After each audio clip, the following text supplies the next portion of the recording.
Chapter 47-33. In order to escape as quickly as possible, they had to shake off the God Emperor in the divine light. White Dragon could no longer be bothered with concealing the god-slaying battleship's tracks and aura. Since they had been exposed, they might as well escape with all their might. The outcome was obvious. As the god-slaying battleship accelerated, it emitted an intense divine power fluctuation. Its target became clearer. The divine light also accelerated. Like a divine light blade, it chased after the god-slaying battleship to the north. Swish! The divine light flashed as it emitted an even more intense divine power fluctuation.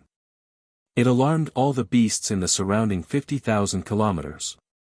The god-slaying battleship removed the array that concealed its tracks and aura. It reached its fastest speed, but it was completely exposed to the enemy. Inside the divine light was the God Emperor's middle realm, Heaven Lord, leading 500 elite high-ranking godly monarchs. Upon seeing the god-slaying battleship, the hundreds of godly monarchs were energized. Heaven Lord was also surprised as he revealed a look of disbelief. Indeed, there's a situation. Those rascals didn't lie to me. I never expected that the desolate race's battleship would come here. I want to see what you are up to. Heaven Lord's first reaction was that the Taiyu Shrine, which was the closest, had sent the God Emperor's experts and battleship to invade an unknown land. Therefore, he had to catch up to the god-slaying battleship no matter what. He had to capture the person inside and interrogate him. Unfortunately, the battleship was an Emperor-level divine artifact. When it fled at full speed, its speed was unbelievably fast. Heaven Lord led 500 elite godly monarchs. No matter how fast they flew, they could not catch up to the battleship. Seeing the distance between the two sides gradually widen, Heaven Lord turned anxious. I'll chase after the god-slaying battleship first. All of you follow behind.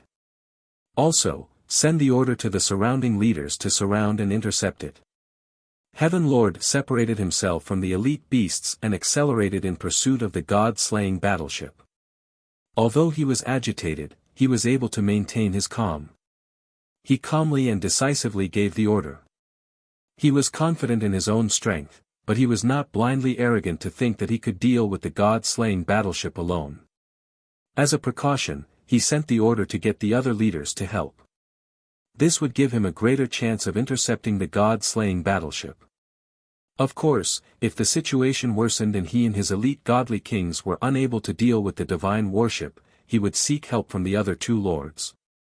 In any case, they had always been allies. In the face of an invasion, of course, they had to work together.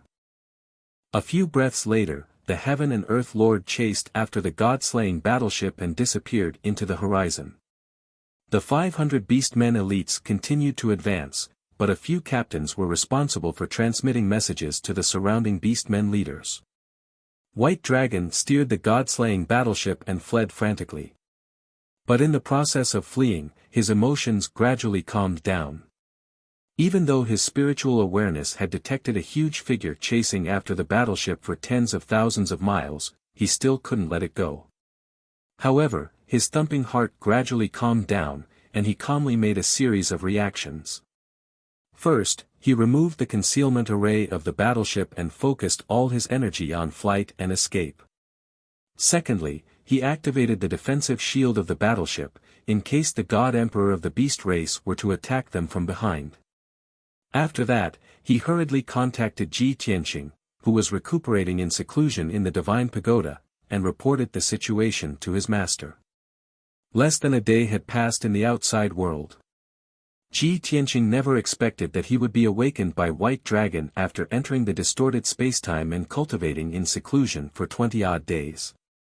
There was no need to ask. White Dragon must have woken him up so early. Something must have happened. Swoosh! Ji Tianqing hurriedly ended his recuperation and left the distorted spacetime, appearing in the cockpit of the god-slaying battleship. At the critical moment, White Dragon was busy controlling the god-slaying battleship, so he did not bow to Ji Tianqing. This was something Ji Tianqing tacitly agreed to. He did not waste any time and directly told the truth. Master, we encountered a group of beast men. The leader seems to be a god emperor. He's chasing after us. Ji Tianqing could guess what was going on. There was no need to ask White Dragon. He knew that the god-slaying battleship had leaked its whereabouts and aura during its journey, and the beastmen had sensed it. Previously, when he entered the Divine Pagoda to recuperate and handed control of the battleship to White Dragon, he had expected this risk. However, now that it had happened, it was too late to say anything. The most important thing now was to find out the identity and purpose of the God Emperor behind the battleship, as well as what level of strength he was at. Ji Tianqing did not hesitate to release his divine sense and spread it out in all directions to investigate the specific situation. Indeed, with the god-slaying battleship as the center, there was only one aura within a radius of 200,000 miles. It was a beast that was 200 feet long and had a wingspan of nearly 300 feet. Its appearance was like a giant bird, but it had the head of a deer and 2 pairs of broad wings. Its entire body was dark red like fire, and it was very aggressive. According to Ji Tianqing's experience, this should be the legendary Fei Lian. However, the appearance of this Fei Lian was slightly different from the legendary Fei Lian. Of course, this was understandable. After all, this was the planet of origin. Everything Ji Tianqing had seen and heard before came from the deity realm, the dragon realm, and the lower realm. Perhaps the Fei Lian in the eyes of the world was only the descendant of this Fei Lian. The appearance of this beast race god emperor wasn't important. What Ji Tianqing was most concerned about was its level of strength. The middle level of the god emperor seemed to have condensed 5 or 6 Taoist rhymes. This was because when the heaven and earth overlord was chasing after the god-slaying battleship, there were 5 complicated Taoist rhymes in the divine power that formed halos. However, Ji Tianqing could not be sure if the other party had used all his strength. Therefore, he could only make a preliminary judgment that this god emperor's strength was at least 5 Taoist rhymes. I didn't expect the overlord of this unknown land to be so strong. Any one of them has at least 5 Taoist rhymes. If it were any other time, I wouldn't be afraid of it and could easily defeat it. But now, I've only been in seclusion for 20 days. My injuries have only stabilized, but I haven't fully recovered. With my current state and combat strength, I'm almost no match for it. It seems. I can't fight it head-on. I have to think of a way. Ji Tianqing was not in a hurry to make a move. He used his divine sense to observe the heaven and earth overlord. At the same time, he calculated silently. The White Dragon said that he encountered a group of beast race experts. This means that the Fei Lian came prepared. It brought at least a few hundred beast race elites. It's just that those God King beast race elites can't catch up to the god-slaying battleship, so the Fei Lian acted alone. If I attack the Fei Lian, I have to end it quickly. I can't get entangled with it. If the other party delays and the beast race reinforcements arrive, it will be difficult for us to escape. Chapter 47-34. Ji Tianqing was well aware of the current situation. Before Heaven and Earth Lord understood the situation or knew how many people were on the battleship, he had already thought of a follow-up plan. Since he had a clear goal and plan, he could not waste any time. Ji Tianqing decisively ordered White Dragon to be in charge of fleeing and dodging while he controlled the battleship's divine cannons and defenses. White Dragon naturally obeyed and focused on controlling the battleship, constantly paying attention to the surrounding situation. Ji Tianqing locked onto Heaven and Earth Lord's aura and quickly activated the divine cannons. Immediately, more than 360 divine cannons lit up with divine light, accumulating terrifying power. An invisible pressure locked onto Heaven and Earth Lord 40,000 miles behind the battleship, greatly increasing the pressure on him and causing him to feel cold all over. When Heaven and Earth Lord saw the rows of cannons, he immediately understood what was going on. His expression also changed, his pupils constricting as a cold glint flashed in his eyes. Taking advantage of the time the divine cannons were accumulating power, he also accumulated divine power and was ready to attack. In the next moment, a deafening sound was heard. Boom! More than 300 divine cannons simultaneously spewed out multicolored divine power pillars, carrying with them the power to destroy heaven and earth as they ruthlessly bombarded heaven and earth Lord. At this moment, tens of thousands of miles of heaven and earth were illuminated by a blinding light. Even though heaven and earth Lord had the strength of a god emperor, he would be smashed to pieces if he was hit by the 300 divine power pillars. However, he was already prepared. The moment the divine power pillars appeared, he had already unleashed his divine power and moved nearly 5,000 miles to the left. Whoosh! Whoosh! Whoosh! The divine power pillars were too fast. In just a quarter of an instant, they had swallowed up the area where heaven and earth Lord was. Although he had escaped in time, dodging most of the divine power pillars, more than 30 divine power pillars still hit him. However, there were still more than 30 divine light pillars that struck it. Along with its divine shield, the divine light shattered and filled the sky with fragments of divine light. Heaven and earth Lord was also sent flying by the huge impact, deviating from his original path and landing unsteadily in the sky not far away. He had personally experienced the power of the Emperor-level battleship and knew that it was not to be trifled with, so he braced himself and went all out to deal with it. Filled with anger, he reformed his divine power shield and flapped his 2 pairs of wide wings as he sped towards the god-slaying battleship. He opened his mouth and spewed out scarlet flames that blotted out the sun. They poured down on the god-slaying battleship like a flood. The raging flames burned the sky, and several spatial cracks appeared in the sky. Layers of spatial ripples appeared. If the god-slaying battleship was engulfed by the flames, it would be very dangerous. However, Ji Tianqing was prepared for this, and he had already launched a second wave of attacks. He once again controlled god-slaying battleships divine power god-slaying battleships divine power the god-slaying battleships in the sky was god-slaying battleships divine power god-slaying battleship. Boom! A slaying battleship. The loud bang bang bang slaying battleship.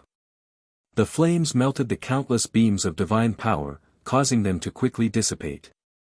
However, the numerous pillars of divine power also destroyed the divine flames that filled the sky, causing them to turn into millions of sparks that scattered down from the sky.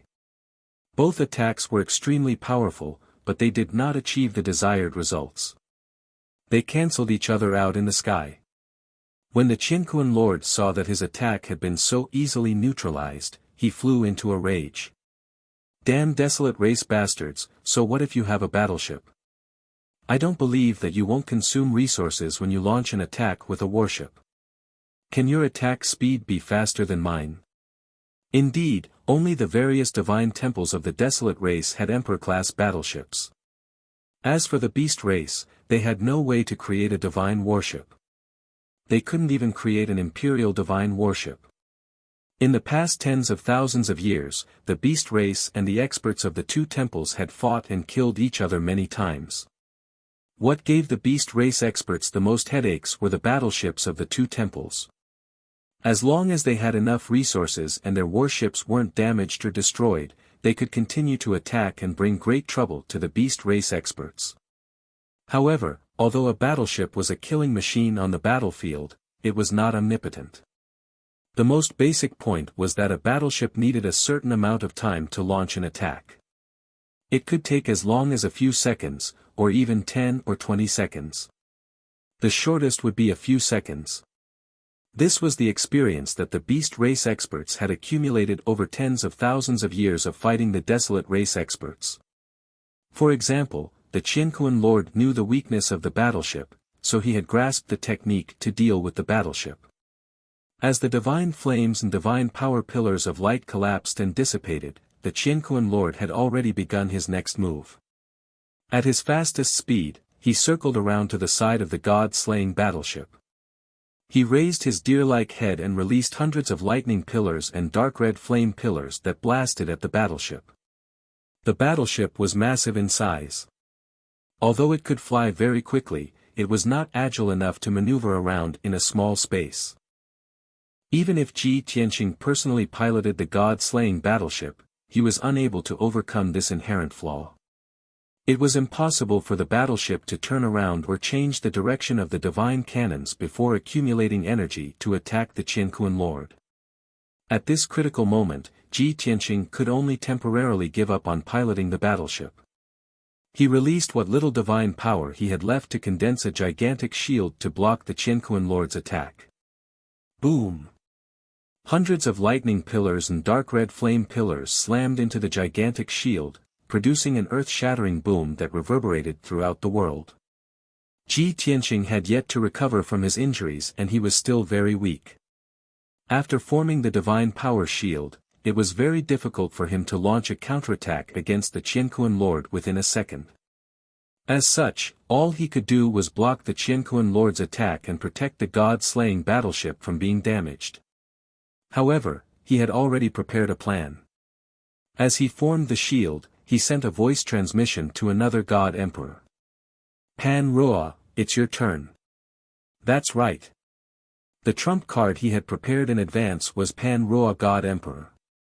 Although Pan Ruo God Emperor had been injured previously, she had recuperated in the distorted spacetime for so long that her injuries were more than half healed. Ji Tianqing had just told her his plan and she had agreed without hesitation. Furthermore, she had prepared herself. In fact, she already had a certain level of tacit understanding with Ji Tianqing. There was no need for Ji Tianqing to send her a voice transmission. The moment Ji Tianqing released his divine power and formed the shield, she had already charged out of the battleship and attacked the Qianquan Lord from the side. Swish! Swish! Swish! She went all out, brandishing her sword and sending out more than 30 sword flashes. Using the sharpest and fiercest stance, she launched a surprise attack on the Qianquan Lord. Although the Qianquan Lord had been very careful and cautious in his actions, he had been wary of the god-slaying battleship. However, he had never expected that there would be two God Emperor experts hidden in the battleship. One of the God Emperor had formed the shield while the other God Emperor had launched a sneak attack on him. Chapter 47-35. No matter how powerful a God Emperor expert was, if he wasn't prepared and was caught off guard, he would be at a disadvantage if he was ambushed at close range. Moreover, the Heaven and Earth Overlord was not very strong. At the very least, he had not reached the upper realm of God Emperor. The difference in strength between him and the Prajna God Emperor was only 1 or 2 Dao rhymes. Boom! With a dull explosion, more than 30 dazzling sword flashes struck the Heaven and Earth Overlord, sending him flying. Its divine light shield was shattered, and more than a dozen bloody wounds were left on its body, spurting out more than a dozen blood flowers. Roar!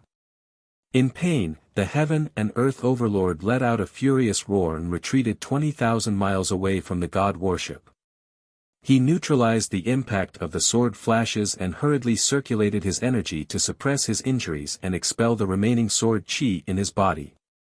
Using this opportunity, the Prajna God Emperor returned to the god-slaying battleship, and the battleship accelerated forward. This was naturally one of Ji Tianqing's plans. He had no intention of killing the Heaven and Earth Overlord or severely injuring him. He only wanted to teach him a lesson so that he would retreat. Or perhaps, after lightly injuring him, he could use the battleship to escape while the Heaven and Earth Overlord was treating his injuries and shake him off. Reality proved that Ji Tianqing's plan was not a problem, and it was successfully implemented. In a few short breaths, the Heaven and Earth Overlord treated his injuries and circulated his energy to expel the remaining sword chi in his body. But by this time, the god-slaying battleship had already flown tens of thousands of miles away. Damn it! The Heaven and Earth Overlord cursed angrily and hurriedly increased his speed. As a divine beast, Faelian's flying speed was unquestionable. Of course, it could surpass other divine beasts of the same realm. However, the distance between it and the god-slaying battleship had increased to 80,000 miles. It would be difficult to catch up in a short period of time. Both parties engaged in a chase high in the sky, neither concealing their tracks or auras. They flew as fast as lightning, shining with dazzling divine light and leaving a long trail of flames behind them. As time passed, the distance between the two parties narrowed bit by bit. As for the 500 elite god kings that the heaven and earth overlord had brought with him, they loyally carried out their orders and chased after the god-slaying battleship. However, due to their weak strength, they were unable to catch up to the heaven and earth overlord. Instead, the distance between them widened. However, with the Qinkuan overlord's orders, even if they knew they couldn't catch up, they couldn't give up. Unknowingly, half an hour passed. He watched as the heaven and earth lord exhausted all his strength and finally caught up to the god-slaying warship. When the distance between the two sides was 20,000 miles, it began to accumulate divine power, preparing to launch an attack. But at this moment, Ji Tianqing suddenly appeared. It was still the same old method as before. He suddenly put away the god-slaying battleship and used the so close, yet so far, divine ability. Thus, with a flash of white light, Ji Tianqing disappeared from the sky and reappeared hundreds of thousands of miles away. Then, he took out the god-slaying battleship and returned to the god-slaying battleship. It was still White Dragon driving the battleship, moving forward quickly and steadily. Heaven and Earth Lord was dumbfounded. He could not believe that the other party had escaped right under his nose. While it was stunned, it could only withdraw the divine power it had accumulated and continue chasing after the deity-slaying battleship. This time, the distance between the two sides had increased by hundreds of thousands of miles. If it wanted to catch up to the deity-slaying battleship again, it would take even longer. Encountering such a difficult opponent, the heaven and earth lord's unyielding nature was aroused. Anger surged in its heart. No matter which deity hall the other party was from, since they had sent a battleship and two God Emperor experts into the unknown, they definitely couldn't be allowed to leave alive. But with its strength alone, it wasn't enough to intercept and kill the other party. Thus, as it chased after the deity-slaying battleship, it sent a message to the other two overlords, requesting their assistance as soon as possible. Of course, this would work. This was because if the deity-slaying battleship fled east, it would pass through the territory of one of the overlords. As for the other overlord, it would have enough time to rush over to the deity-slaying battleship's route. 4 hours later. The group chasing after the deity-slaying battleship grew larger and larger. At the front of this group was naturally the deity-slaying battleship. Following closely behind, the heaven and earth lord chased relentlessly in the sky hundreds of thousands of miles away. Further behind, there were more than 10 beast race leaders leading a large group of beast race godly monarchs 5 million miles away. They were also desperately chasing after the deity-slaying battleship. Continuing to look behind the group, there were 500 beast race elites under the heaven and earth lord who were 15 million miles away in the sky. They were also burying their heads in their journey. And at the back of the group, about 50 million miles away from the deity-slaying battleship, there were 7 beast race leaders. They were also rushing eastward as fast as lightning. At the same time, the second palace master, first palace master, and fifth palace master had already finished gathering. The 3 deity-slaying battleships were also flying at full speed, tearing through the sky as they rushed eastward in a grandiose manner. The 3 palace masters were the first to gather. Without hesitation, they chased into the unknown. As for the 3rd palace master, 4th palace master, and 6th palace master, they had also gathered at the borders of the unknown. Currently, they had also entered the unknown. However, it was absolutely impossible for them to catch up to Ji Tianqing. With the 1st palace master in the lead, the 3 deity-slaying battleships formed a majestic fleet that sped through the unknown. Along the way, countless beast race leaders and experts were alarmed. They all sent voice transmissions to the three beast race lords to report that the Taiyu Shrine's fleet had arrived and was launching a large-scale attack on the unknown. Although there were some beast race leaders who were bolder or whose blood had been stimulated, they dared to intercept and chase after the first Palace Master's fleet. However, these were all futile. They were too slow and were quickly shaken off by the fleet. Even if there were some divine abilities that barely managed to touch the three Palace Masters' battleships, they were easily neutralized and repelled. Just like that, the first Palace Master's fleet advanced triumphantly as if it was unstoppable. Another 2 hours later, the first Palace Master's fleet discovered something. In the sky ahead, there were 7 godly King Realm beast race leaders. They were rushing as fast as lightning. Looking at their murderous postures, it did not seem like they were rushing over. Instead, it seemed like they were going to capture or kill someone. The first Palace Master decisively ordered the second Palace Master and fifth Palace Master to kill a few beast race leaders and capture a few alive. After extorting confessions through torture or soul interrogation, the first Palace Master and the others figured out the reason. Just as they had guessed, a foreign tribe's deity-slaying battleship had entered the unknown and was fleeing toward the east. They were only following orders to intercept and provide support. There was no need for further questioning.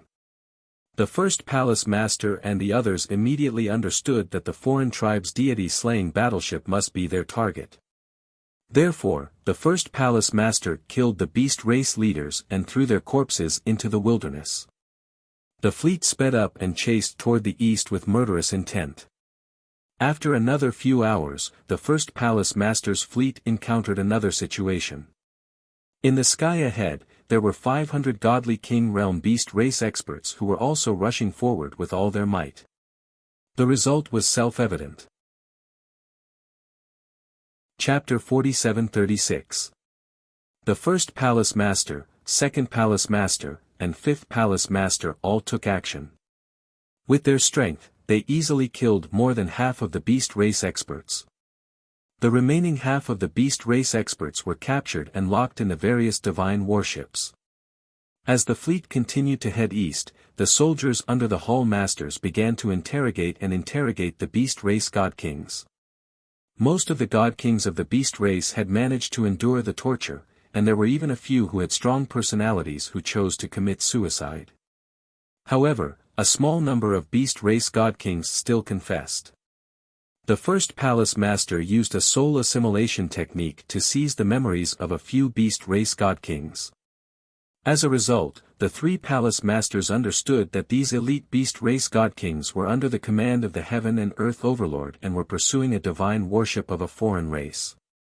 Other than Heaven and Earth Lord, who was following closely behind the battleship, many beast leaders also rushed over from all directions to intercept and stop the divine battleship. This result was basically the same as the information they obtained from interrogating the beast race leaders. It also allowed the 3 Palace Masters to confirm that they were not going in the wrong direction. After confirming the outcome and the route, the first Hall Master gave the order for the 2 Hall Masters and the soldiers to kill all of the beast race's elite god kings. In any case, these beast race god kings had already lost their value. Killing them was as easy as squashing a few ants. After throwing the corpses of the beast race god kings into the forest, the fleet accelerated and headed east. Just like that, with the addition of a third force, the pursuit team became even more complicated. The Heaven and Earth Overlord pursued the divine slaying warship relentlessly. At the same time, he sent a message to the other 2 overlords to inform them of the route and direction, urging them to hurry over. 10 million miles behind him, more than a dozen beast race leaders and a large group of beast race god kings were chasing with all their might. Another 10 million miles behind them was the fleet led by the first Palace Master. They were also rushing east at lightning speed. As time passed, this complicated pursuit team gradually passed through the Heaven and Earth Overlord's territory and approached the next Overlord's territory. At the same time, the other 2 overlords were also rushing at full speed towards the predetermined area. Based on the speed of the various parties, the fleet led by the first palace master would be able to catch up to the divine slaying warship in about 2 days. After a few more hours, the other 2 lords of the unknown lands would arrive at the designated area and encounter the god-slaying battleship and the first Hallmaster's fleet. The various forces were destined to gather together and put on a complicated, chaotic, and exciting show. The situation continued to develop without any unforeseen changes. Heaven and Earth Lord had been doing his best to chase after the god-slaying battleship, but to no avail. Every time it was about to catch up to the god-slaying battleship, Ji Tianqing, who had been recuperating in the distorted spacetime inside the 9 Heavens 10 Absolutes pagoda, would appear and use so close, yet worlds apart to escape hundreds of thousands of miles away. After that, Heaven and Earth Lord had to spend a long time before he could catch up to the god-slaying battleship. When it got close to the god-slaying battleship, the same scene would play out again. Ji Tianqing would appear again and use his ultimate skill to increase the distance between them. The first few times, Heaven and Earth Lord was shocked and incredulous. Later on, after so many times, Heaven and Earth Overlord became numb from the shock and his emotions calmed down. He only felt that the white-robed alien youth was unfathomable. The ability to teleport hundreds of thousands of miles away was extremely shocking. It had to be a trump card. Such an ultimate skill could not be used consecutively within a short period of time. Otherwise, it would cause great damage to one's body. However, that alien youth was clearly talented. He could use it once every 4 to 6 hours. Most importantly, every time the alien youth appeared, he did not seem to suffer any backlash or injury. Instead, his condition became better and better, and his essence, energy, and spirit became more and more abundant. This was just too strange. Heaven and Earth Lord could not understand what was going on. He could only be more vigilant and alert. In the sky more than 10 million miles behind them. After 18 hours, the first Hallmaster's fleet finally caught up to the dozen or so beast race leaders and a large group of beast race god kings. Although the Hallmasters had already guessed the reason why the beast race leaders and god kings were in such a hurry with their previous experience, they still attacked the beast race leaders and god kings. However, when they caught up with the god kings of the beast race, they launched an attack and killed more than half of the god kings in an instant. The small number of survivors were captured by the Hallmasters and subjected to another round of torture and soul interrogation. The final result was as they had expected. The beast race leaders and god kings were indeed following Heaven and Earth Lord's orders to surround and kill the alien battleship. This proved that the first Hallmaster's fleet had not chased in the wrong direction. Furthermore, they were getting closer and closer to the god-slaying battleship. The soldiers were invigorated as they worked even harder to control the battleship and accelerate forward. It had been 2 days since Heaven and Earth Lord discovered the god-slaying battleship and began his pursuit.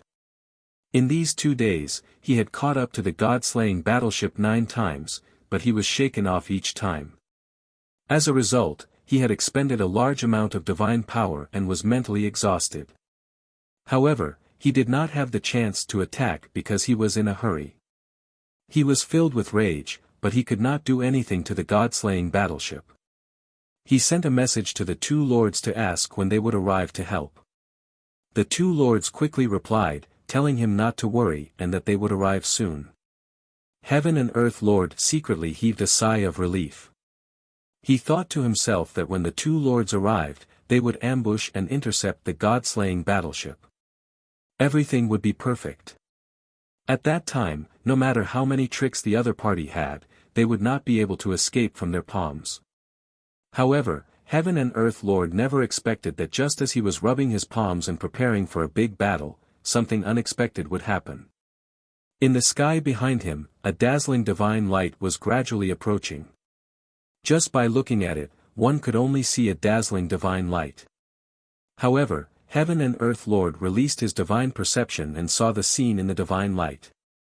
When he saw the 3 god-slaying battleships in the divine light, he could not help but tremble. His expression turned ferocious as his eyes darkened. Damn alien bastards.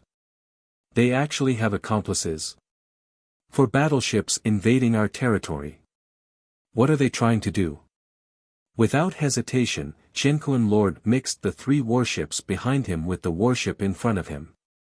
Furthermore, he used his divine perception to see the insignia on the 3 battleships. He immediately recognized them as the flagship of the Taiyu Shrine's Hall Master. Based on his previous experience with the Taiyu Shrine, he knew that since the Taiyu Shrine's Hall Masters were here, there must be a large number of elite soldiers on the battleships. Looking at the other party's posture, they were most likely invading the unknown territory to seize this territory. Chapter 47-37. For tens of thousands of years, the temple masters of the Taiyu Shrine and the Pantheon of Immortality had ventured into the unknown lands many times. The 2 temples had indeed thought of conquering the unknown lands, but they had never succeeded. The environment of the unknown lands was harsh, and there were dangers everywhere. There were also endless beasts. Even if the temple masters of the 2 temples led thousands or tens of thousands of elite godly kings, they could only return in defeat under the siege of hundreds of thousands or millions of beasts. As time passed and the number of failures increased, the 2 temples would weigh the pros and cons. They felt that it was not worth it to lose elite troops for no reason. For nearly 10,000 years, the 2 temples had never launched a large-scale attack. Normally, there were only a few adventurers and scattered godly king experts that entered the unknown lands to train and explore. Even though the 3 factions had maintained peace for nearly 10,000 years, the beasts were always vigilant and guarded against the 2 temples. Now that the Taiyu Shrine's battleship had appeared, how could Heaven and Earth Lord not misunderstand? While he was anxious, he hurriedly sent a message to the other 2 lords, telling them that the Taiyu Shrine's army had invaded and that they should immediately send an elite army to support them. After sending the message, the Heaven and Earth Lord gave another order for the beast race leaders nearby to bring reinforcements over as soon as possible. That damn Taiyu Shrine. After being silent for nearly 10,000 years, they actually made a comeback. They really don't give up on their evil intentions. This time, blood will flow into rivers and corpses will be everywhere. Although Heaven and Earth Lord said words of pity and lamented the countless beasts that were about to die in battle, the beasts of the beasts were naturally innate. However, it was in the beast's nature to be warlike. Its blood was still boiling, and it was looking forward to it. Swoosh! Swoosh! The fleet led by the Temple Master's flagship had naturally discovered Heaven and Earth Lord. Apart from the Temple Master who had never personally led an expedition and had never seen Heaven and Earth Lord before, the other 2 Temple Masters recognized him.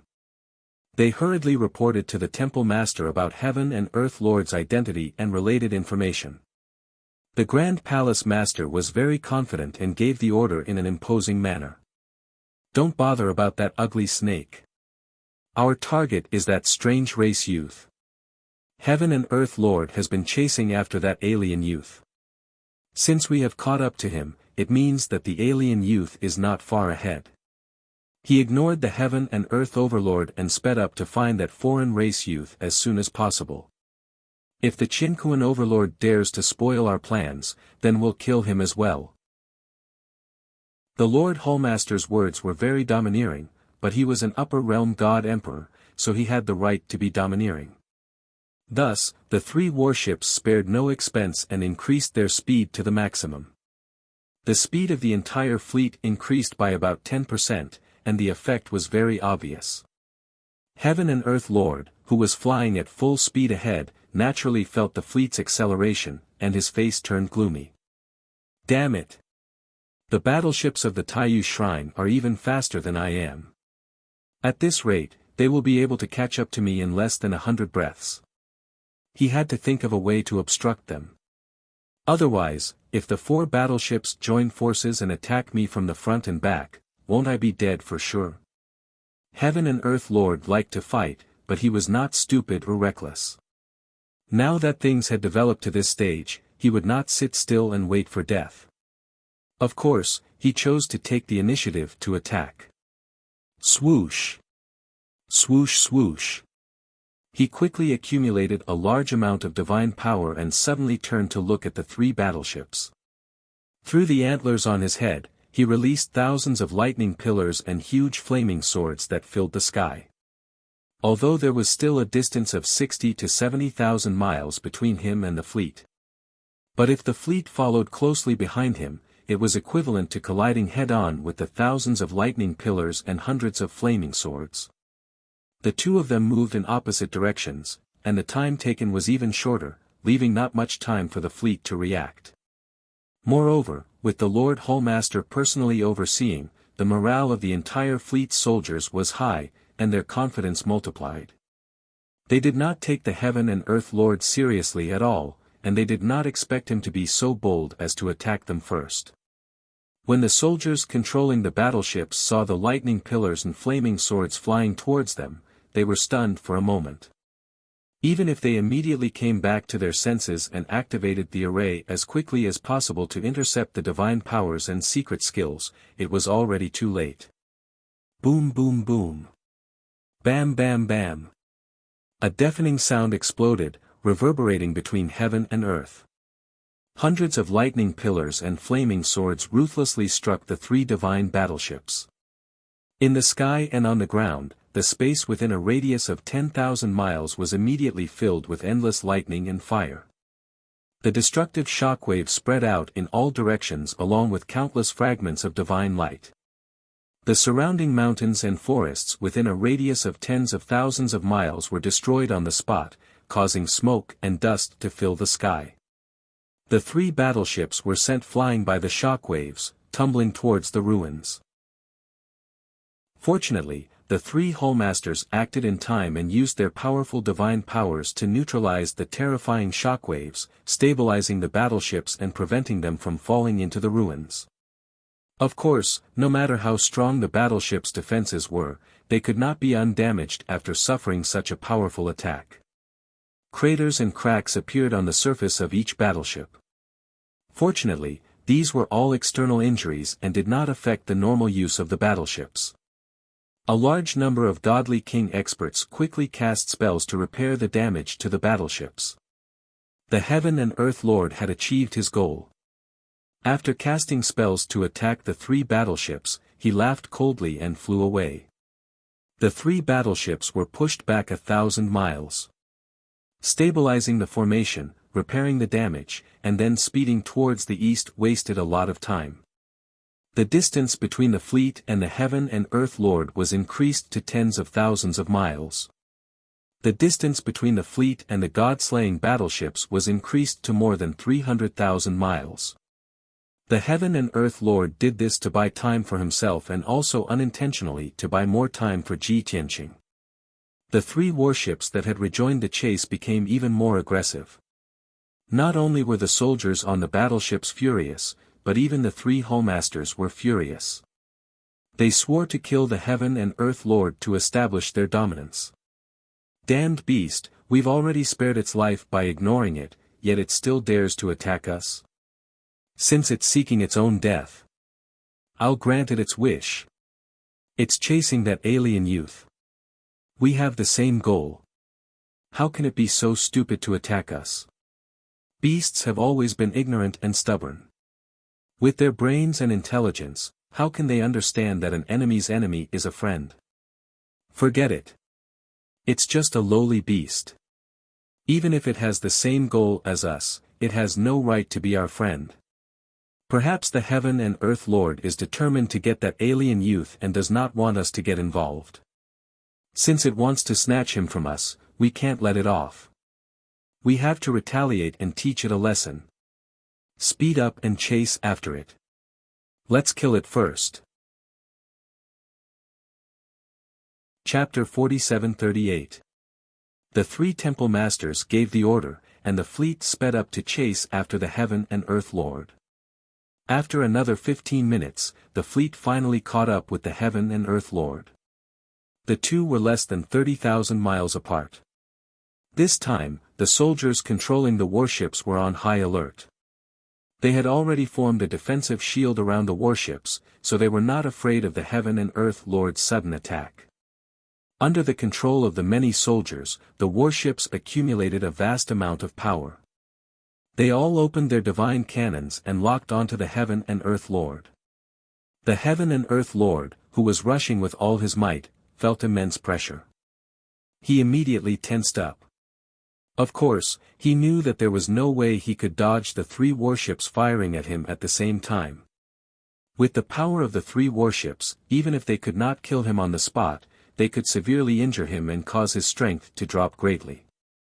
Therefore, the Heaven and Earth Lord decisively chose to escape and temporarily avoid the attack.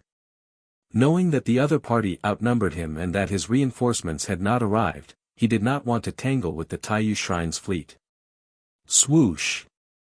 He decisively left the pursuing team and teleported 40,000 miles to the side, hoping to escape the fleet's pursuit. Boom! Boom! Boom! With a series of dull explosions, the 3 warships simultaneously spewed out divine power pillars. They carried the power to destroy the heavens and earth as they blasted toward the Heaven and Earth Lord's location. The world within tens of thousands of miles was illuminated, and violent divine power fluctuations spread far and wide. However, the thousands of dazzling light pillars all missed their target and bombarded the ground and the mountain range. More than 10 mountain ranges and 30,000 miles of land were reduced to ruins. Thick smoke and dust surged between heaven and earth. Even though dozens of light pillars brushed past the Heaven and Earth Lord, they didn't cause any harm to him. All they did was shatter his protective divine light. Damn foreign race bastards!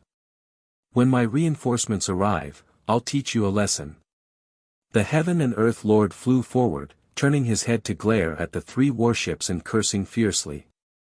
Within the 3 warships, the 3 temple masters' expressions turned ugly when they saw that the warships' attacks had missed.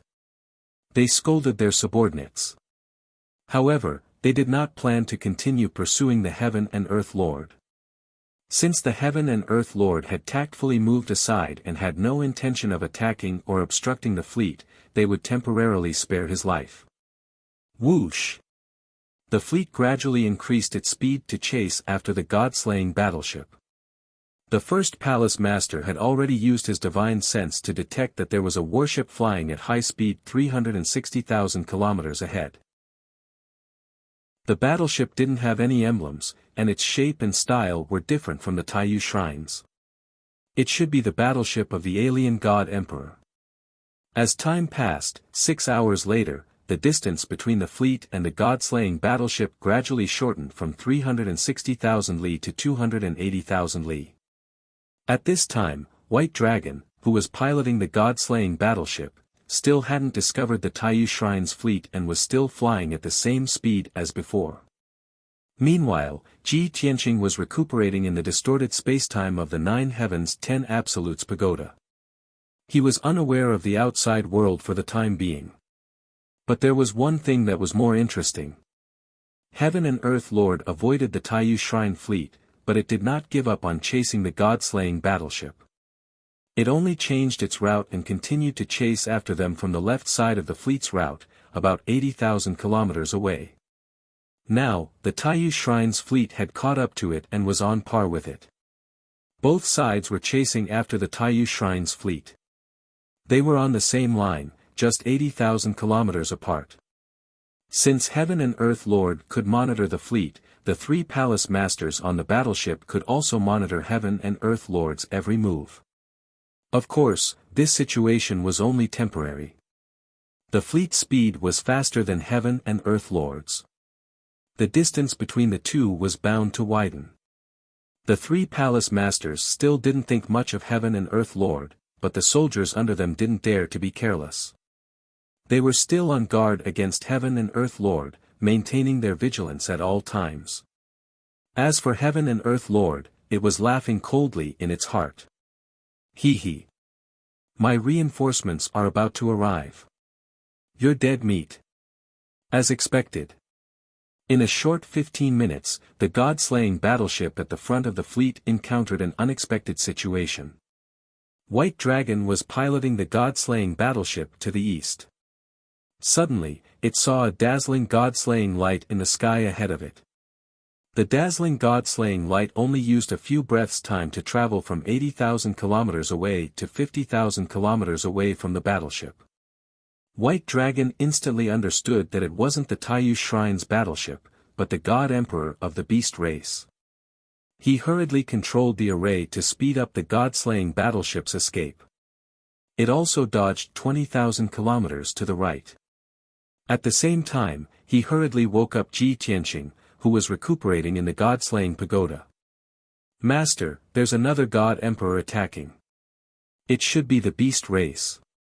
In the distorted spacetime of the god-slaying pagoda, Ji Tianqing was busy recuperating.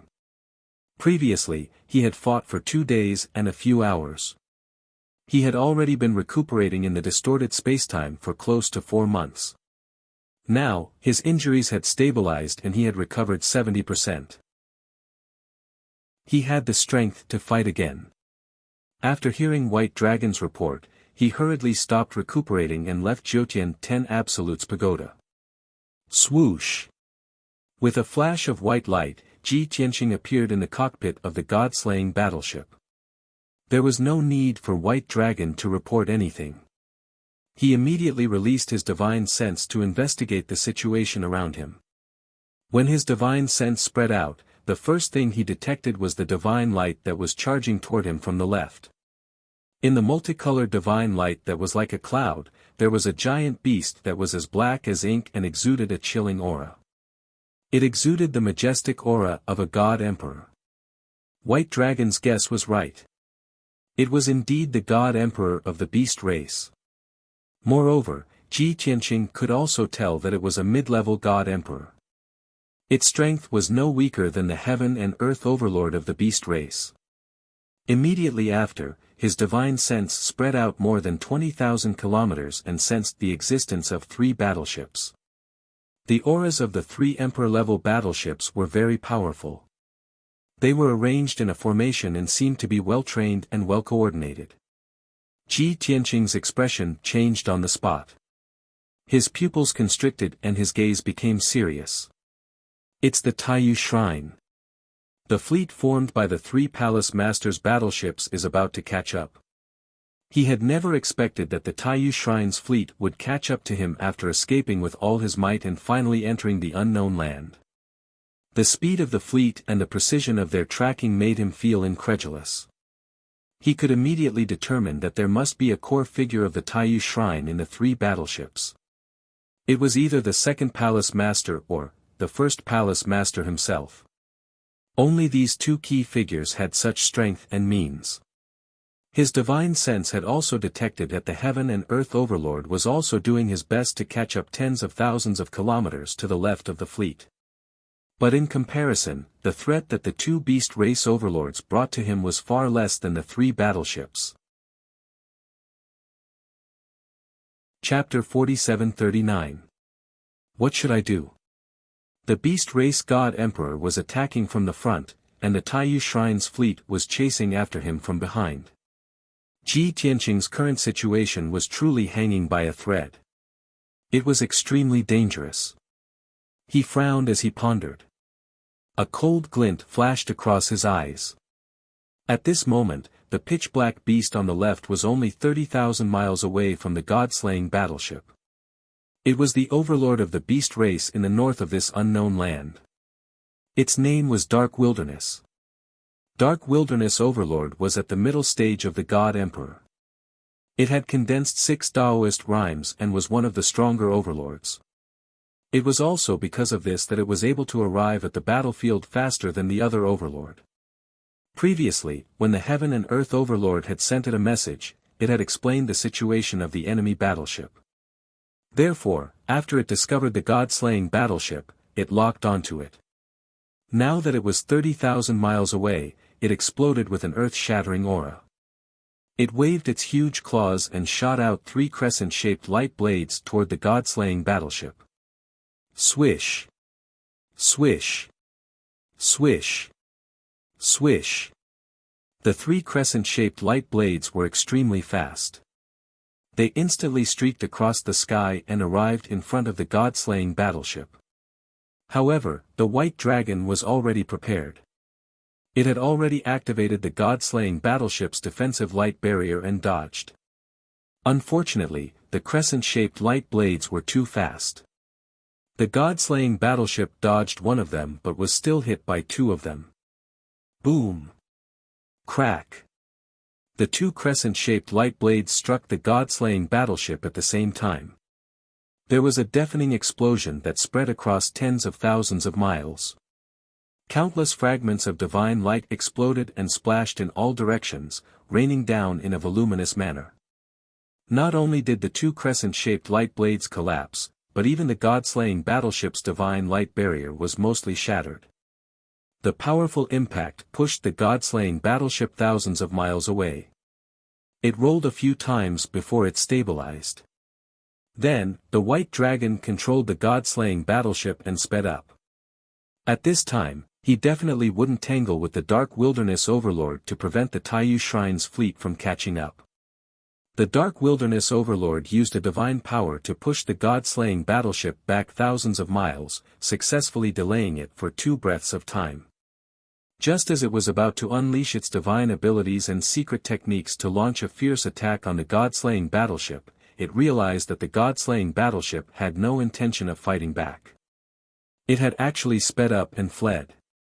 Didn't Qian Kun say that there were 2 god emperors in this battleship? Why didn't you fight with us? Why did you run away without hesitation? Isn't he too cowardly? The Underworld Lord muttered in his heart, feeling that this matter was a little strange. Where's Qian Kun? Isn't it following this battleship? Thinking of the Heaven and Earth Overlord, it released its divine perception to scan the surroundings, searching for traces of the Heaven and Earth Overlord. Sure enough, it soon found the Qian Kun Lord, who was hundreds of thousands of miles behind him. At the same time, it also discovered the 3 battleships belonging to the Taiyu Shrine. Reality proved that Heaven and Earth Overlord was not lying. That was indeed a battleship from the Taiyu Shrine. As expected, the Taiyu Shrine sent out 4 battleships to form a fleet to invade the unknown lands. While the Lord of the Underworld was furious, he also felt more and more puzzled. That's even more strange. The Taiyu Shrine sent out 4 battleships, which means that at least 4 palace masters are here. There's only me and Qian Kun here, so why don't they dare to fight? As these thoughts flashed through his mind, the Lord of the Underworld did not forget to chase after the god-slaying battleship. On the other side, the 3 palace masters of the fleet also saw the Lord of the Underworld and the scene of it attacking the god-slaying battleship. This surprised the 3 palace masters. They thought to themselves, the Heaven and Earth Overlord actually called for reinforcements. Looking at the appearance of that giant beast, it should be the Lord of the Underworld. The Lord of the Underworld attacked the God Emperor's battleship and successfully delayed the God Emperor's footsteps. This is creating an opportunity for us. Now that things had developed to this point, the 3 palace masters were even more confident that they could catch Ji Tianqing in a short period of time. Soon, another half an hour passed. The chasing team crossed thousands of mountains and rivers, and the distance between them was still shrinking. The Lord of the Underworld gave chase with all its might. It was still more than 30,000 miles away from the god-slaying battleship, and it would soon be able to launch another attack. The Taiyu Shrine's fleet was only 120,000 miles away from the god-slaying battleship. The Lord of the Heaven and Earth speed was slightly slower, and the Taiyu Shrine's fleet was 50,000 miles away. But at this time, Ji Tianqing and the White Dragon encountered a new danger. A dazzling divine light appeared in the front right of the god-slaying battleship, and it rushed over as fast as lightning. Within that divine light was a giant beast that was 30 meters tall and looked like a unicorn. Its entire body was covered in dark golden scales, and the horn on its head was like a dragon's horn, shining with golden light. 2 broad wings grew from its shoulders, and they flapped rapidly. With each flap, it could fly thousands of miles away. As it flew with all its might, it left a long trail of flames behind it. Divine light flickered, and it emitted the aura of a God Emperor expert. Without a doubt, this was another God Emperor expert of the beast race. At the same time, it was also the third overlord of the unknown lands, the Golden Horse. Of course, the Golden Horse was just a name, not the name of its race. The Golden Horse Overlord was also an intermediate God Emperor, but it had only condensed 5 Taoist rhymes, so it was slightly weaker than the Underworld Overlord. Even so, it still locked onto the god-slaying battleship with murderous intent, and its entire body emitted terrifying killing intent. When it was only 30,000 miles away from the god-slaying battleship, it also attacked without hesitation like the Underworld Overlord. It flapped its broad wings, releasing thousands of divine light blades, and began to attack the god-slaying battleship. It opened its bloody mouth and spat out 10 pillars of divine fire, which fiercely bombarded the god-slaying battleship. It used all its strength to release these divine abilities and spell techniques, and their power was extremely terrifying. However, when it appeared, Ji Tianqing and the White Dragon discovered it. Therefore, when it attacked, Ji Tianqing and the White Dragon had already made a countermeasure. On one hand, the White Dragon controlled the god-slaying battleship and condensed a powerful defensive barrier. On the other hand, Ji Tianqing also made a move in time. He waved the Burial of Heaven and slashed out a dozen sword lights that could split heaven and earth apart to meet the Golden Horse Overlord's attack. Boom! Rumble! In the next moment, the sky full of divine light blades and flaming light pillars collided with the dozen or so giant swords, and a deafening sound burst out. Most of the divine light blades and flaming light pillars were defeated and dissolved. The dozen or so giant swords that Ji Tianqing slashed out also collapsed and shattered. The remaining few divine light blades and flaming light pillars hit the god-slaying battleship, but they were also blocked by the divine light barrier. This time, the divine light barrier was not destroyed, and only a few cracks and dents were left. The god-slaying battleship shook violently a few times before quickly calming down, and its flying speed did not decrease at all. The Golden Horse Overlord's interception and attack did not have much of an effect. It only delayed the god-slaying battleship for a breath of time, which made the Golden Horse Overlord feel a little depressed. It was unwilling to accept this, and it was also afraid that the Underworld Overlord and the Heaven and Earth Overlord would laugh at it, so it angrily chased after the god-slaying battleship and continued to attack and kill. Chapter 4740. With the Golden Horse Overlord's strength, it would be difficult for him to catch up to the God-Slayer warship in a short period of time. However, he persevered and followed closely behind the God-Slayer warship, ready to attack at any time. The pursuit team became more complicated. Not only were there 3 divine warships from the Taiyu Shrine, but there were also 3 God Emperor powerhouses of the Orc race. Moreover, the distance between these powerhouses and the warship was rapidly closing. A fierce battle could break out at any time. Ji Tianqing knew that whether it was the 3 divine warships from the Taiyu Shrine or the 3 God Emperor of the Orc race, they were all his opponents. The 3 temple masters of the Taiyu Shrine also knew that their target was Ji Tianqing, not the 3 God Emperor of the Orc race. Of course, if the 3 God Emperor of the Orc race dared to stop them, they would not be polite. However, the 3 Orc race overlords still did not understand the situation. They thought that Ji Tianqing's God-Slayer warship was the same as the 3 divine warships, which were all from the Taiyu Shrine.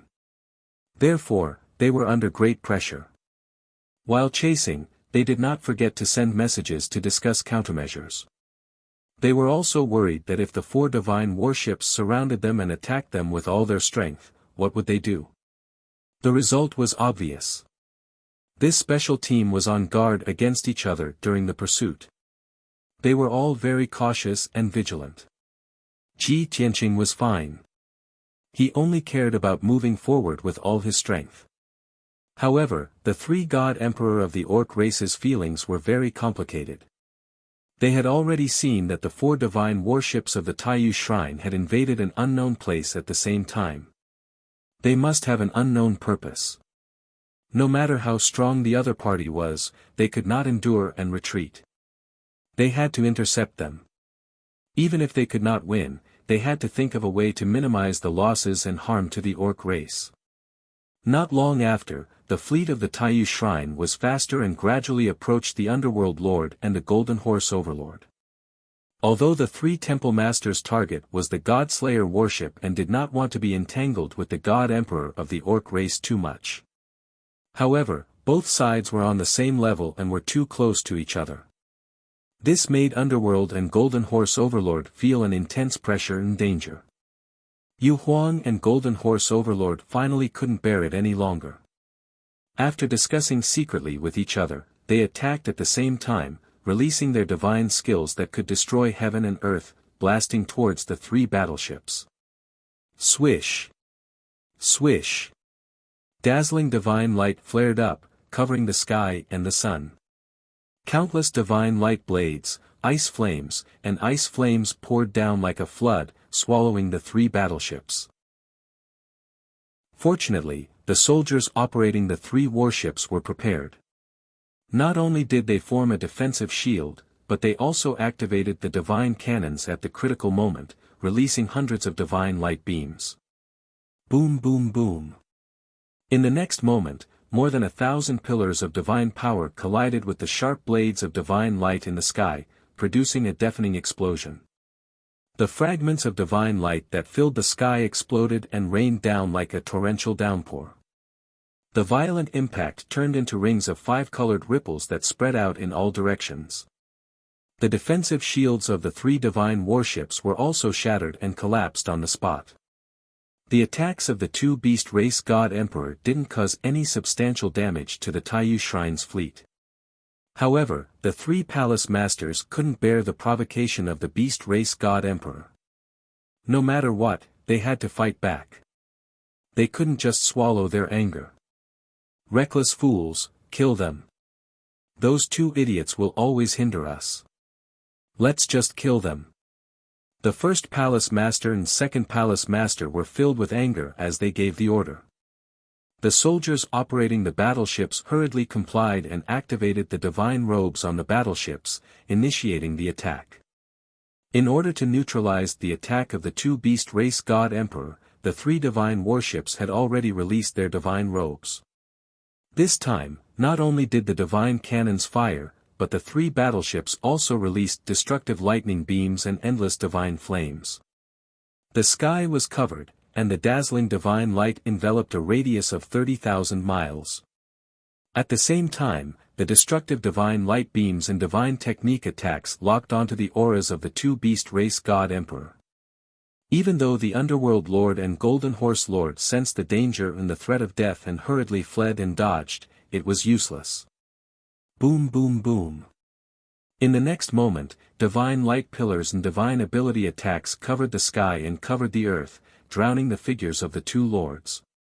Their divine power shields were shattered into pieces, and countless divine light shards flew everywhere. The incomparably violent impact sent them flying, tumbling several thousand miles away. Even though they dodged most of the attacks, they were still injured. Plop! Plop! The Dark Wilderness Horde Lord and the Golden Horse Horde Lord crashed into a mountain range, smashing the towering mountain peak. Both of them were covered in dust, and they were in a sorry state. They even spat out a few mouthfuls of blood. However, they didn't dare to waste any time. They hurriedly flew out of the ruins and accelerated into the distance. The three battleships of the Taiyu Shrine chased after them. After closing the distance, they were about to launch another attack. The Underworld Lord and Golden Horse Lord were already injured.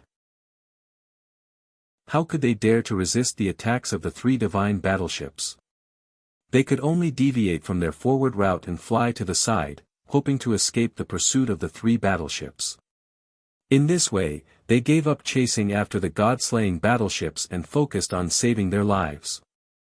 In the three battleships of the Taiyu Shrine, the soldiers operating the battleships were in a dilemma. Just now, the three temple masters had given the order to kill the Underworld Lord and Golden Horse Lord as soon as possible and get rid of these two troublesome fellows. However, before that, the fleet's primary goal was to chase after the god-slaying battleships. Now that the Underworld Lord and Golden Horse Lord had changed their escape route, should the fleet continue to chase after them? If they chased after them, they would definitely delay and increase the distance between them and the god-slaying battleships. However, if they didn't chase after them, they could only watch them escape. The soldiers hesitated for a moment, and the speed of the three battleships naturally slowed down. However, the generals suddenly came to a realization and thought of a problem. Since the three temple masters didn't say anything, it meant that, before the three temple masters gave a new order, they had to obey the previous order. Therefore, the soldiers operated the three battleships and accelerated to chase after the Underworld Lord and Golden Horse Lord. 20 breaths later, both sides had deviated from the escape route of the god-slaying battleships, but the distance between them had narrowed. The three battleships opened fire at the same time, releasing an overwhelming divine light beam and dazzling divine light that poured down on the Underworld Lord and Golden Horse Lord. The Underworld Lord and Golden Horse Lord's faces changed on the spot. While they were full of fear, they couldn't help but curse. Damn it! The bastards of the Taiyu Shrine, relying on a few battleships, they are actually so arrogant. If the temple masters of the Taiyu Shrine fought with them, even if they lost, they could only blame themselves for being inferior. However, the other side didn't show up and only used the battleships to deal with them. This made them very unconvinced and aggrieved. Chapter 47-41. When the thousands of divine power light pillars and divine art light filled the sky, the two lords knew that the situation was hopeless. With their strength and methods, they could not stop or defeat the Taiyu Shrine's fleet. The only thing they could do now was to neutralize the enemy's attack and save their lives. Once they escaped and were out of danger, they could gather a large number of elite orcs to deal with the Taiyu Shrine's fleet. Boom! Boom! Boom! In the next moment, the divine skill light beams engulfed Underworld and Golden Horse Lord. Amidst a deafening muffled sound, countless fragments of divine light burst out and scattered towards the ground like a fairy scattering flowers. The two overlords were also sent flying, tumbling several thousand miles away. However, they were prepared this time and did not suffer serious injuries. After flying for 5,000 miles, they neutralized the impact and sped up to escape into the distance. In the three warships, the soldiers in charge of operating the warships were all excited and did not hesitate to pursue and attack. But at this moment, the first hullmaster gave an order. Don't chase a cornered enemy. Turn back and continue to pursue that alien youth. In the minds of the hullmasters, chasing and capturing Ji Tianqing was their primary goal. As for the three orc lords, if they were in the way, they would get rid of them. If they were not in the way, they could just ignore them. After receiving the order, the soldiers operating the warships turned around and flew east to catch up with the god-slaying warship. However, the fleet had deviated from their original route and was delayed for some time. The distance between them and the god-slaying warship had increased to 300,000 miles. What made the three hullmasters even angrier was that Ji Tianqing had sensed that the opportunity had come. He actually put away the god-slaying warship and used the ultimate skill, so close, yet so far. The result was obvious. A white light flashed in the sky, and Ji Tianqing's figure disappeared. In the next moment, he crossed 140,000 miles and appeared in the distant sky. In this way, the distance between him and the Taiyu Shrine's fleet had increased to 440,000 miles. With the strength of the second Palace Master and the fifth Palace Master, even if they extended their divine consciousness to the furthest extent, they would not be able to sense his existence. Only the first Palace Master, who was the strongest among them, was able to use his divine sense to search for Ji Tianqing more than 400,000 miles away. Ji Tianqing used the so close, yet worlds apart, technique to distance himself from the Taiyu Shrine's fleet. He had expected that none of the Palace Masters, including the second Palace Master, would be able to detect his location and tracks. At this time, he should adjust his direction and change his escape route so that he could shake off the Taiyu Shrine's fleet. However, he thought of a problem, or rather, a detail. Previously, he was only 120,000 miles away from the 3 battleships of the Taiyu Shrine. At that time, he had released his deity perception to investigate the 3 deity warships. He had seen the second Hall Master's warship among them. Although the 3 divine warships belonged to the Taiyu Shrine and belonged to the various temple masters, they all had the insignia of the Taiyu Shrine. Apart from that, each divine warship had a different appearance and a unique insignia. As long as one observed carefully, they would be able to discover the differences between the divine warships and distinguish which warship belonged to which temple master. Other than the second palace master's warship, the other warships belonged to the 5th palace master or the 6th palace master. However, the warship in the lead was the most sacred and mighty. It was even more majestic and dignified than the second palace master's warship. Ji Tianqing couldn't help but wonder whose ship that battleship belonged to. Not only was it more powerful and faster than the second palace master's warship, but it was also ranked first in the fleet. There must be a problem. If the second palace master was the leader of this hunting mission, then his warship would definitely be ranked first. However, the second palace master's warship was ranked second. This meant that, the owner of the first warship was more powerful and honorable than the second palace master. The answer was obvious. First palace master. It must be him. He actually took action personally. When he came to this conclusion, Ji Tianqing was extremely shocked. He had previously suspected that the first palace master might be in charge of this hunting mission. Otherwise, the Taiyu Shrine's fleet would not have been able to catch up with him after entering the unknown land. However, when he came to this conclusion, he still found it hard to believe. If the first palace master took action personally, then the Taiyu Shrine would have turned out in full force. Since they have made such a huge decision, they must have been determined to get me. This is definitely not to avenge Dao Xingyun, nor to protect the reputation of the Taiyu Shrine. It must be the first palace master who saw my outstanding talent and suspected that I was the one chosen by heaven. That's why he made such a big fuss. Now that things had developed to this point, even though Ji Tianqing had not seen the first palace master with his own eyes, he had guessed the answer through speculation and analysis. Since the first palace master was in that fleet, the pressure on him would be greater, and he would be more cautious. A distance of 440,000 miles was a range that the other palace masters could not explore with their divine senses. However, the first palace master's strength was unfathomable. 440,000 miles might not be safe. Thus, Ji Tianqing flew in the sky with all his might, silently accumulating divine power in preparation for the next space diversion. In times of danger, he would travel personally, and his speed would be faster than the god-slaying battleship. However, when the situation was safe, he would still use the god-slaying battleship to travel. This was the same as all the other god-emperor experts. After all, traveling personally was very fast, but it would also consume more divine power, and it would not last for long. Although using the god-slaying battleship to travel was slower, as long as he had sufficient cultivation resources, he could last for a long time. Unknowingly, another 15 minutes had passed. During this period of time, Ji Tianqing and the Taiyu Shrine's fleet had crossed thousands of mountains and rivers. The distance between the two sides was also shrinking, shortening to 380,000 miles. However, Ji Tianqing had also accumulated enough divine power, and his preparations were very sufficient. Swoosh! With a flash of white light, he once again used the "so close, yet so far" technique and disappeared from the sky.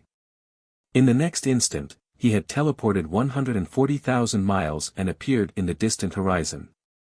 This way, the distance between him and the fleet had increased to 520,000 miles. He was 100% sure of one thing.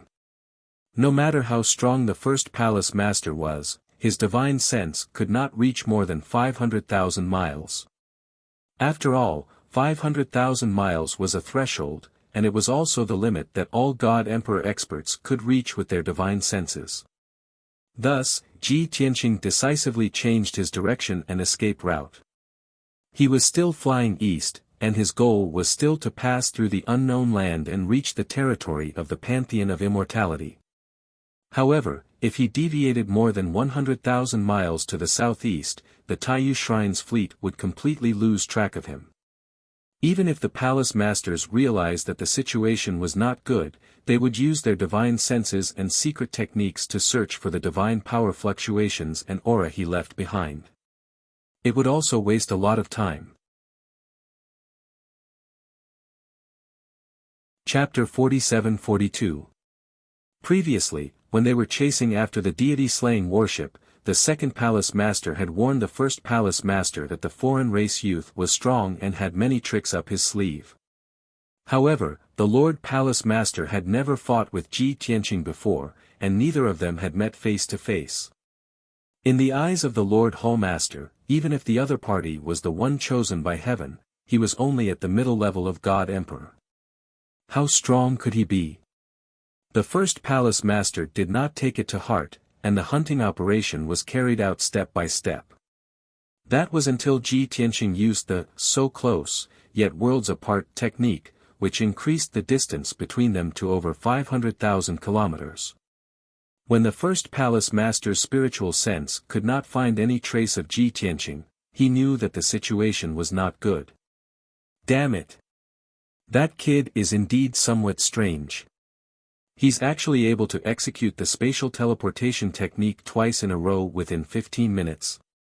After personally witnessing Ji Tianqing's methods, the first palace master understood why the second palace master gave him such a high evaluation. However, it was too late to discuss this matter now. The first palace master could only order the fleet to advance at full speed. At the same time, he frowned and pondered, trying to figure out Ji Tianqing's escape route. Although that kid can perform spatial shifting twice in a quarter of an hour, he can't do it. However, that kind of divine ability would inflict severe backlash on himself, and he couldn't cast it multiple times in a row. In the end, he still had to rely on the divine warship to escape from the unknown land and enter the Pantheon of Immortality's sphere of influence. The first palace master stood in the cockpit of the flagship. He stared coldly at the sky before him, frowning as he pondered. That kid knows very well that if he uses a divine warship to travel, it will never be able to match our fleet speed. If he had flown in a straight line, he would never have been able to shake us off. We would have caught up to him sooner or later. Therefore, after he used spatial diversion to distance himself from us, he will definitely change his escape route. What had happened in the past year proved that the Lord Hallmaster's wisdom and strategy were not inferior to Ji Tianqing's. It was precisely because of this that Ji Tianqing was in such a difficult situation. He had truly met his match. Shwa! The three divine warships flew across the sky at lightning speed. In just a short while, they had crossed over 500,000 miles. At this time, the fleet stopped in the sky. Without waiting for the first palace master to give the order, the second palace master took the initiative to perform a divine power secret technique to search for the remaining divine power ripples and auras in the world. Previously, Ji Tianqing had escaped the pursuit of the Taiyu Shrine and quietly entered the unknown lands. But in the end, the Taiyu Shrine's fleet still caught up with him, and the biggest credit went to the second palace master. Now that the second palace master was using the same trick again, it could be said that he was very familiar with it. After a short period of 20 breaths, the second palace master found the result. In the sky in front of the fleet, there was a shallow trace that extended to tens of thousands of kilometers away like a thin mist and began to turn toward the southeast. That kid really changed his escape route and went southeast. After the second palace master reported the results, the fleet changed direction and headed southeast. Moments later, the fleet flew 400,000 kilometers to the southeast and stopped in the sky again. The second palace master used his divine ability and secret technique to search for the traces of divine power left behind by Ji Tianqing in the sky. After 20 breaths of searching, the second palace master found the divine power ripples and auras left behind by Ji Tianqing. However, the fleet flew over the head, and Ji Tianqing only flew 180,000 kilometers to the southeast before continuing to fly east. So, the fleet turned back and followed the traces left by Ji Tianqing to the east. Logically speaking, the fleet only needed to fly in a straight line to the east and soon catch up with Ji Tianqing. But the first palace master was very cautious. He speculated that Ji Tianqing would not be so stupid and would definitely change direction a few more times in the escape route. Therefore, every hour the fleet traveled, he would ask the second palace master to use his divine ability and secret technique to search for the divine power ripples and auras left behind by Ji Tianqing. Although it would waste a lot of time, it was the safest way. At least they would not lose track of him. In the first 2 hours, the second palace master used his divine ability and secret technique twice to search for the traces left behind by Ji Tianqing. He was sure that Ji Tianqing did not change his route. However, when the second palace master used his divine ability and secret technique for the third time, he found that the traces of Ji Tianqing's divine power had disappeared. This proved that Ji Tianqing had changed his route. The fleet could only return the way they came. Every 1,000,000 kilometers, the second palace master would use his divine ability to search. After using his divine ability to search for too many times, the second palace master's divine power was exhausted and he could not hold on any longer. At this time, the first palace master could only use his own divine ability and secret technique to search for the traces left by Ji Tianqing. After 3 hours, the fleet finally found the divine power ripples and auras left by Ji Tianqing. So, the fleet continued on their journey and followed the traces left by Ji Tianqing to the east. However, the fleet had been delayed for such a long time that Ji Tianqing had long left them in the dust. As time passed, the distance between the two parties increased. After half a day, even if the first palace master and the second palace master used their divine ability and secret technique again, it was difficult to find the traces left by Ji Tianqing.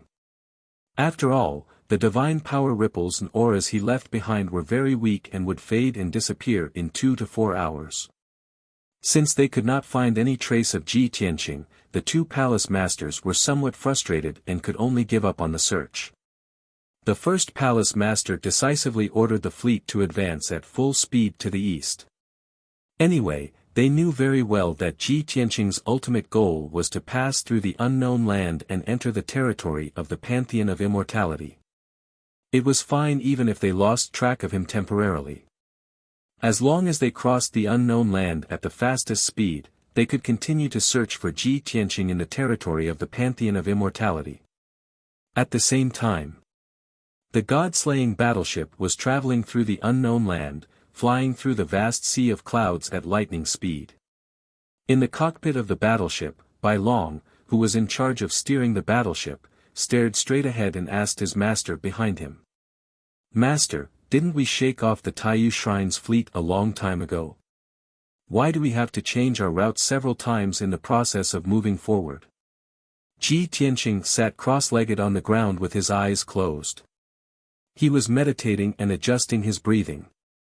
Hearing this, he calmly explained, "Previously, I didn't know that the first palace master was also personally involved in the pursuit, so I wasn't too cautious. In the end, we managed to shake off the Taiyu Shrine's pursuit, but we were still caught by the Taiyu Shrine's fleet in the unknown land. The first palace master is an ancient god clan from the god realm. He is extremely powerful and has outstanding strategies. He cannot be underestimated. Previously, we were still considered lucky. The two god emperors from the beast clan helped us win a sliver of an opportunity and successfully escaped. If we don't be more careful, the next time the Taiyu Shrine's fleet catches up to us, we will be dead for sure." After listening to his master's explanation, Bai Long finally understood the reason and could not help but sigh. The first Hall Master of the Great Cosmos Shrine is a match for Master. They are evenly matched. Chapter 47-43. After a series of confrontations, Ji Tianqing and White Dragon both realized that the Grand Hallmaster of the Taiyu Shrine was very difficult to deal with. In fact, his strength and intelligence were top-notch among the 4 sacred halls. During the process of the two sides fighting and chasing, Ji Tianqing was constantly speculating about the Taiyu Shrine's movements, and the Grand Hallmaster was also predicting his choices. Even now, he had changed his route several times in the process of escaping, so he should have shaken off the Taiyu Shrine's fleet and was very safe. However, he still couldn't let his guard down. He was still analyzing and speculating about the Grand Hallmaster's next move.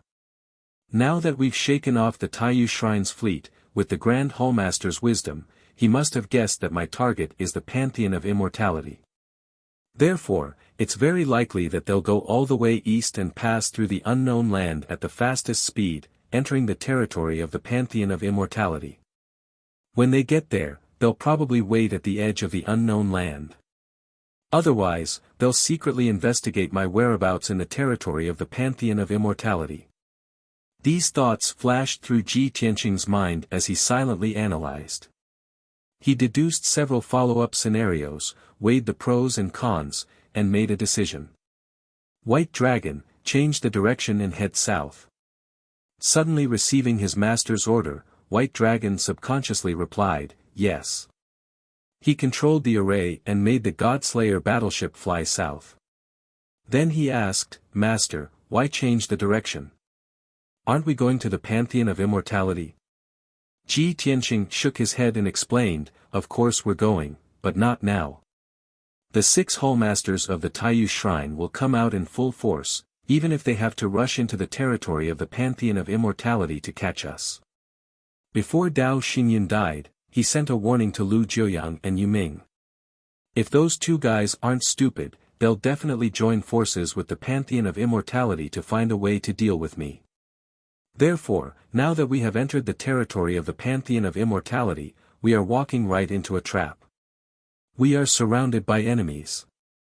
Bai Long immediately understood his master's meaning and continued, so, we'll turn south and not show ourselves for the time being. When the fleet of the Taiyu Shrine entered the territory of the Pantheon of Immortality, they would definitely not form an alliance or cooperate with each other. It was very likely that a conflict would break out. When both sides are injured, we will go to the Pantheon of Immortality. Only then will we have a chance to turn the tables. Am I right, Shizun? Ji Tianqing nodded slightly. That's right. Anyway, we've already killed Azura and Dao Xinyan. Only Lu Jiuyang and Netherworld are left. Even if you want to take revenge, you don't have to be in a hurry. You can wait a few more years. White Dragon nodded to show that he understood, and then asked, Master, where are we going?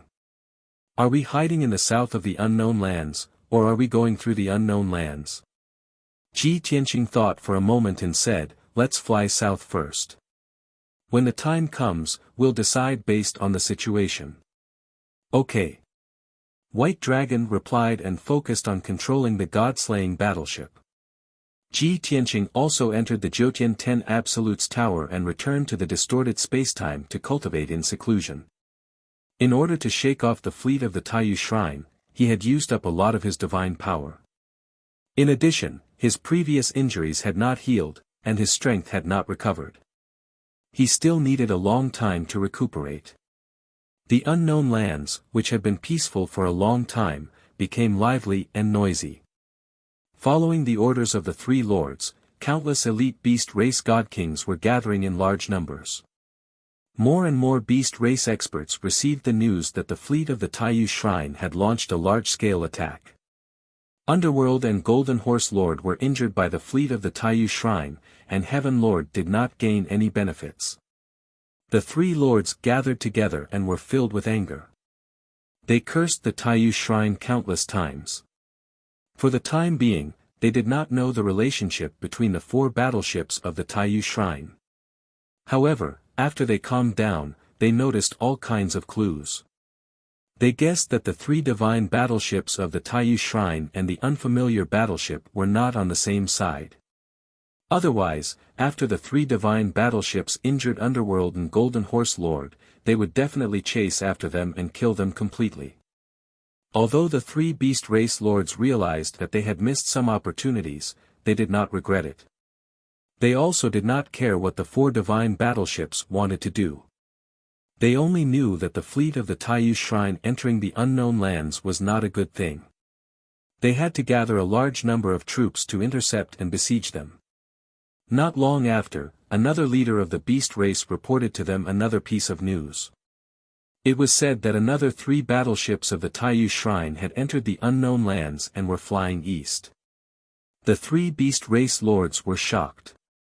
Their hearts were filled with shock and worry. The Taiyu Shrine had sent out 6 battleships to form 2 fleets and entered the unknown lands one after the other. What did this mean? The 6 temple lords of the Taiyu Shrine had come out in full force. With such a powerful force invading, were they trying to completely conquer the unknown lands?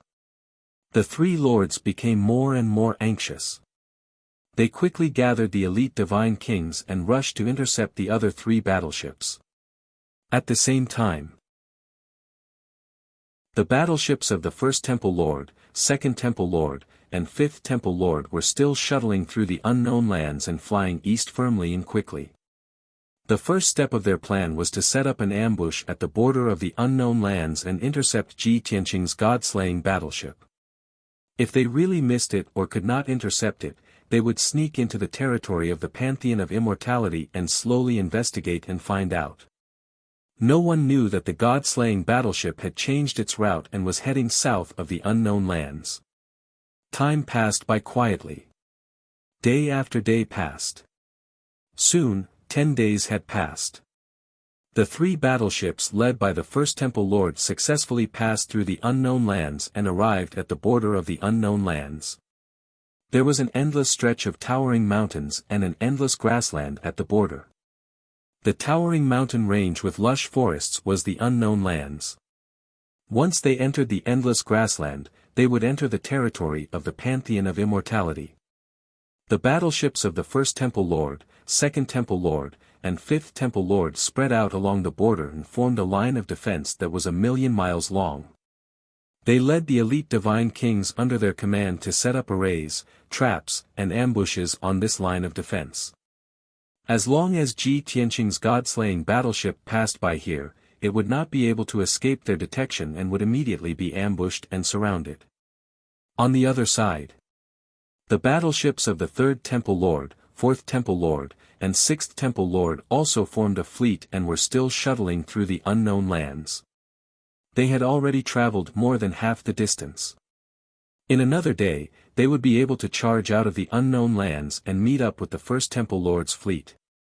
But what they did not expect was that the 3 beast lords led tens of thousands of elite beast clan soldiers from different directions and blocked their path. After the 3 god-slaying battleships were surrounded, the 2 sides did not waste any time and immediately started fighting and killing. The 3 temple lords had the advantage with their emperor-level god-slaying battleships and their attacks were very fierce. But the 3 beast lords led tens of thousands of beast clan god-slaying battleships. They had the advantage of numbers and geography. The 2 sides fought for several hours. Both sides suffered heavy casualties, but they were evenly matched. Chapter 47-44 Qian Kuan, Nether Wilderness, and Golden Horse territorial lords could not defeat the First Hallmaster, Second Hallmaster, and Fifth Hallmaster. However, it was not a problem for them to deal with the Third Hallmaster, Fourth Hallmaster, and Sixth Hallmaster. After all, both sides were at the same level. Furthermore, the 3 lords and tens of thousands of beast race elites had set up an encirclement and ambushed the 3 battleships. The 2 sides fought for 12 hours and traversed more than 3,000,000 miles of the battlefield. Everywhere they passed, everything was turned into ruins. At least 4,000 beast race godly kings were killed. Not even their corpses were left.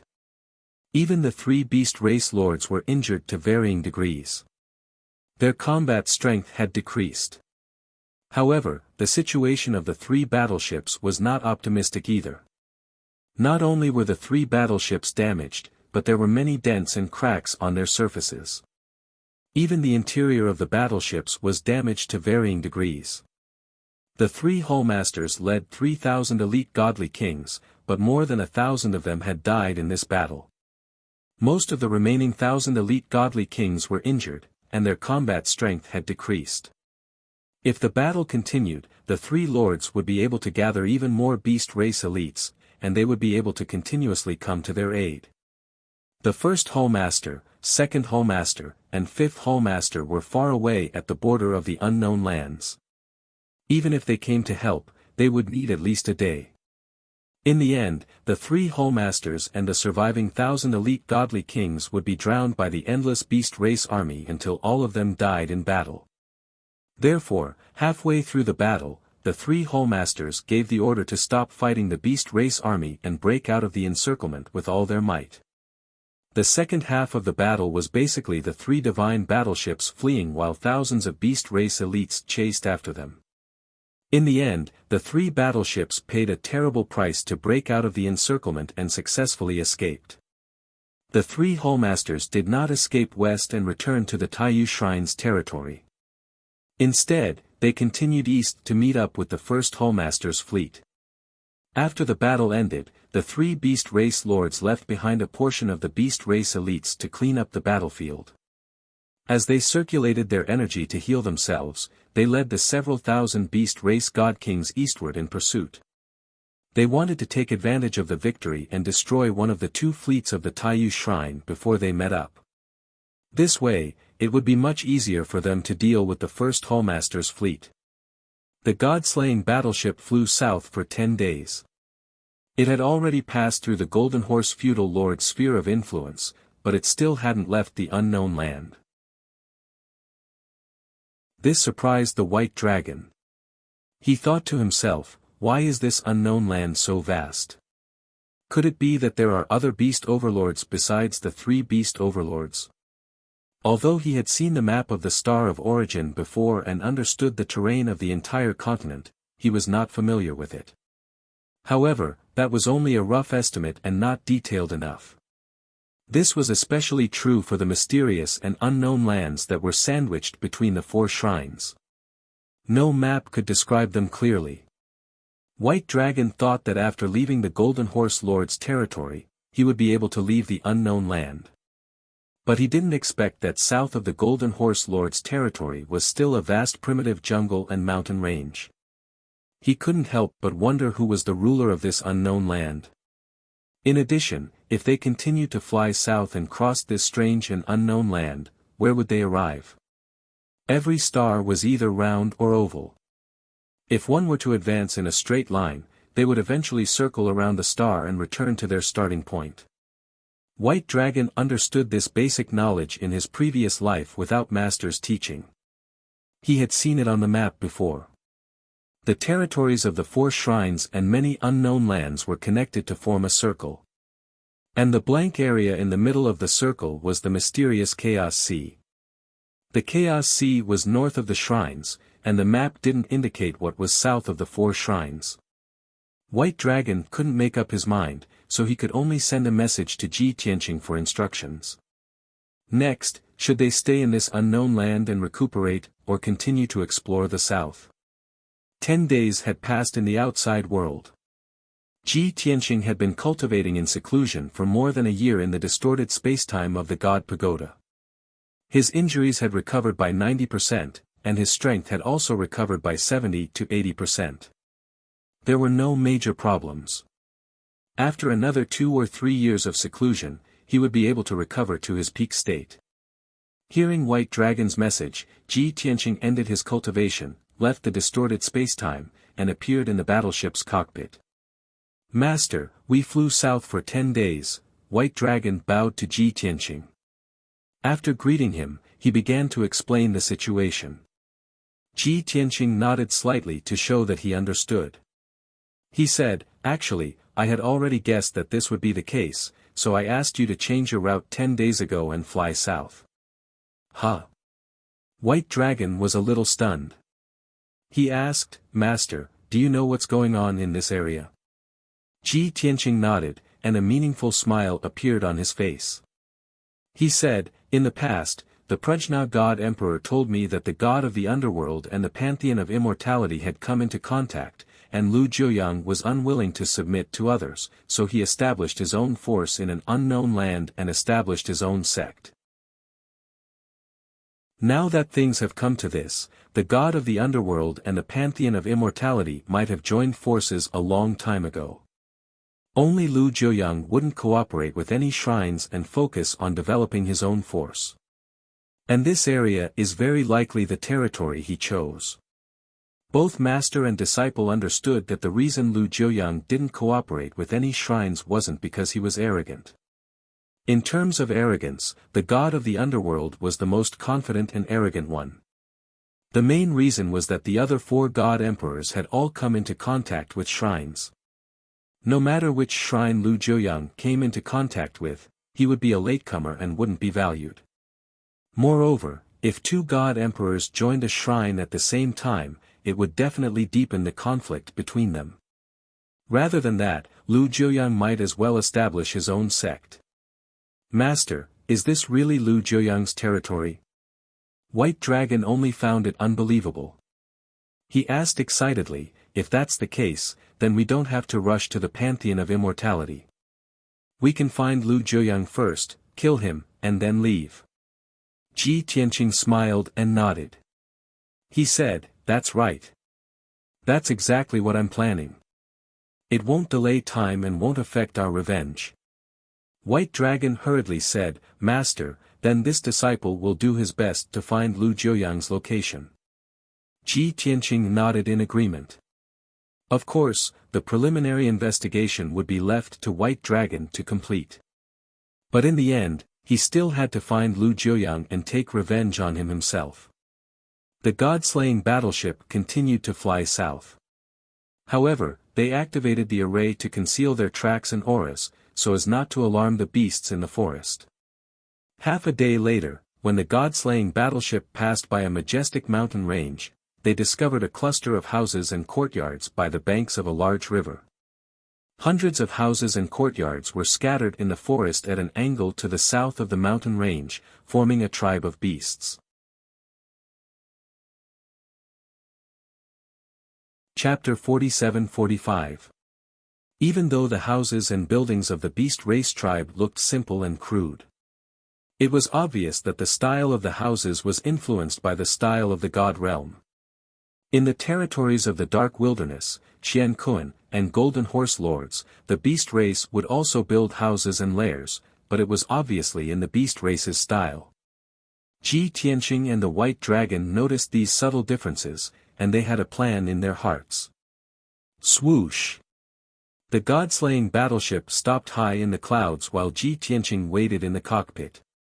Bai Long left the battleship and concealed his whereabouts and divine power ripples. He quietly approached the beast race tribe to gather information. Ji Tianqing had already used his divine sense to scan the tribe and found that there were only about 3,000 people in the tribe. Among them, there were a small number of god kings, but there were no god emperors. Most of the beast race members were god lords, and there were even some god realm living beings. A high-level god king like Bai Long would not be discovered by the beast race in the tribe, so his safety would not be a problem. However, Bai Long did not want to make any mistakes and affect his master's revenge plan, so he was extra careful. He carefully snuck into the tribe and hid in the dark to observe the beast race members and eavesdrop on their conversations. He also investigated many houses and mansions, and even flipped through the beast skin scrolls used by the beast race to record words and various divine weapons. 8 hours later, Bai Long finished his investigation and secretly understood the situation of the tribe. He then quietly left and returned to the god-slaying battleship. From beginning to end, he was not discovered by the beast race members, including the tribe chief who was a level 6 god king. Swoosh! There was a flash of white light and Bai Long returned to the cockpit of the god-slaying battleship and appeared in front of Ji Tianqing. He first bowed and greeted him, then began to report the situation. Master, your disciple has already investigated the Beastmen tribe below. There are more than 2,400 people in the tribe. 80% of them are beast race members, and 20% are foreign races. I am not sure which races there are, but I can see that there are at least 7 to 8 races. There were more than 60 God King realm experts in the village, but none of them were upper God Kings. The 2 strongest ones were only middle God Kings. However, most of them were still using the Beast clan's language and writing, and their living habits were also fixed. But judging from some details, they were still influenced by the Protoss. Most importantly, this disciple heard the word Divine Master mentioned in the Beast skin scrolls and the conversation between the 2 Beast race God Kings. Bai Long told Ji Tianqing all the information and clues he had found in his investigation.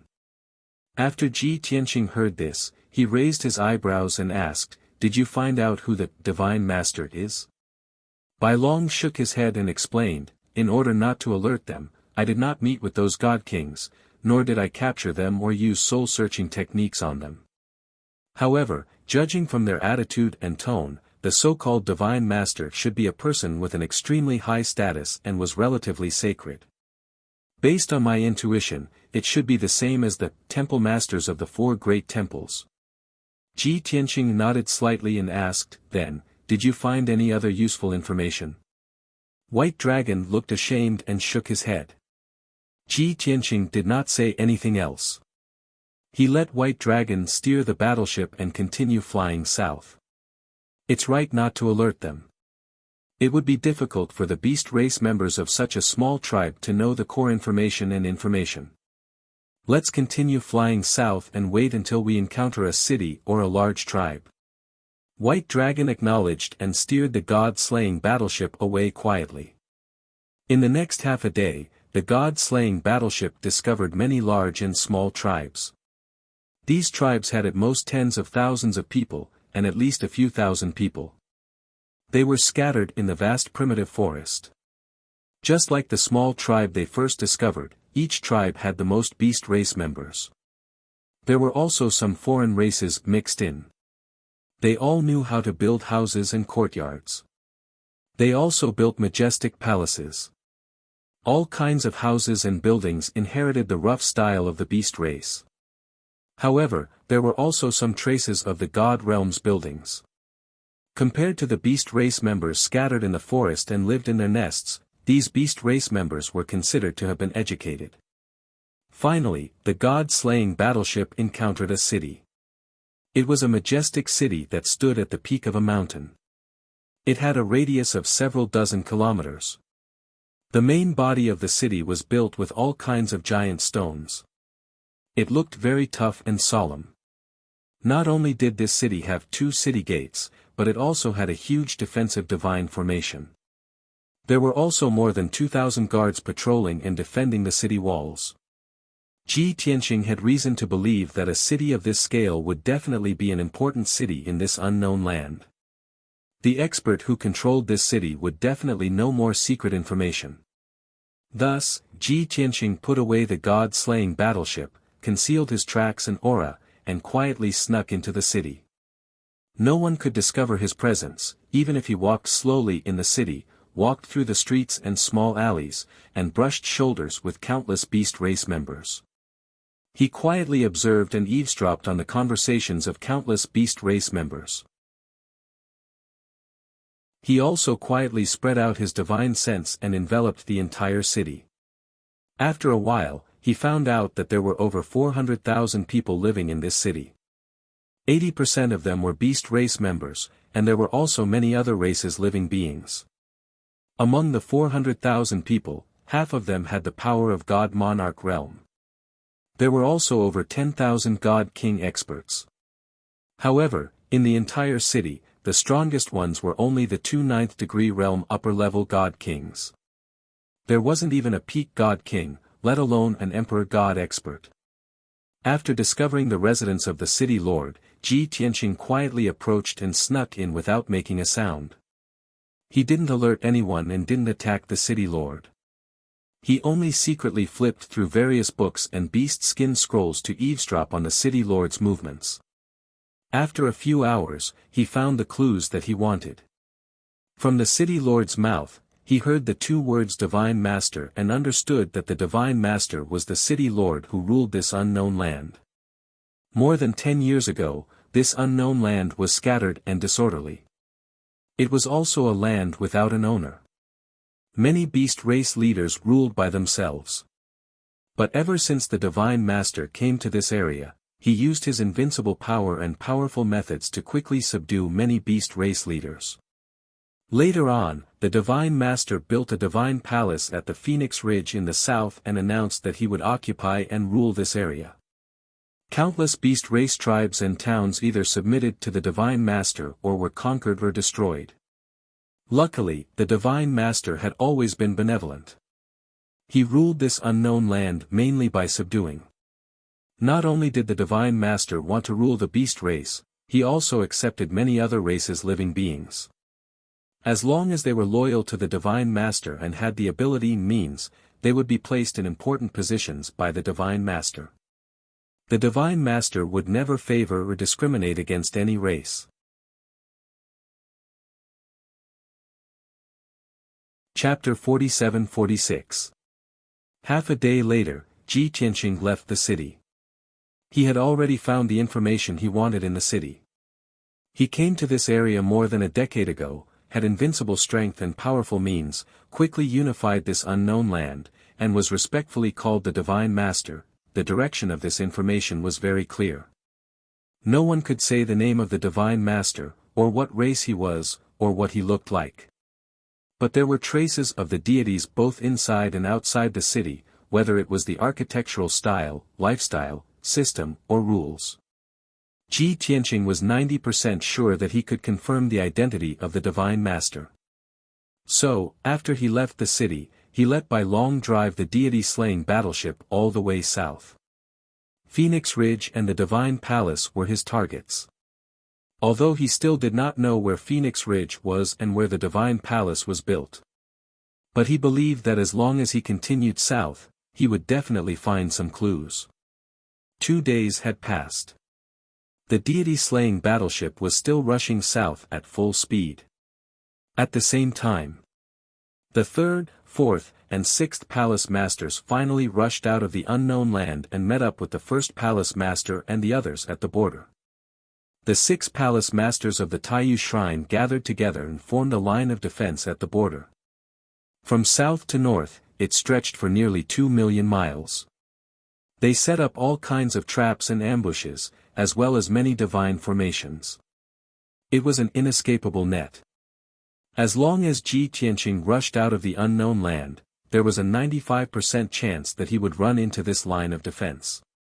At that time, the Palace Masters and thousands of elite divine kings would make it impossible for Ji Tianqing to escape. After setting up the traps and ambushes, the Palace Masters waited patiently. The 3rd, 4th, and 6th Palace Masters were injured, so they took the opportunity to recuperate. However, the 6 Palace Masters waited at the border for an entire day, but they did not see Ji Tianqing appear. The Palace Masters were a little impatient and were no longer confident. They were all muttering in their hearts.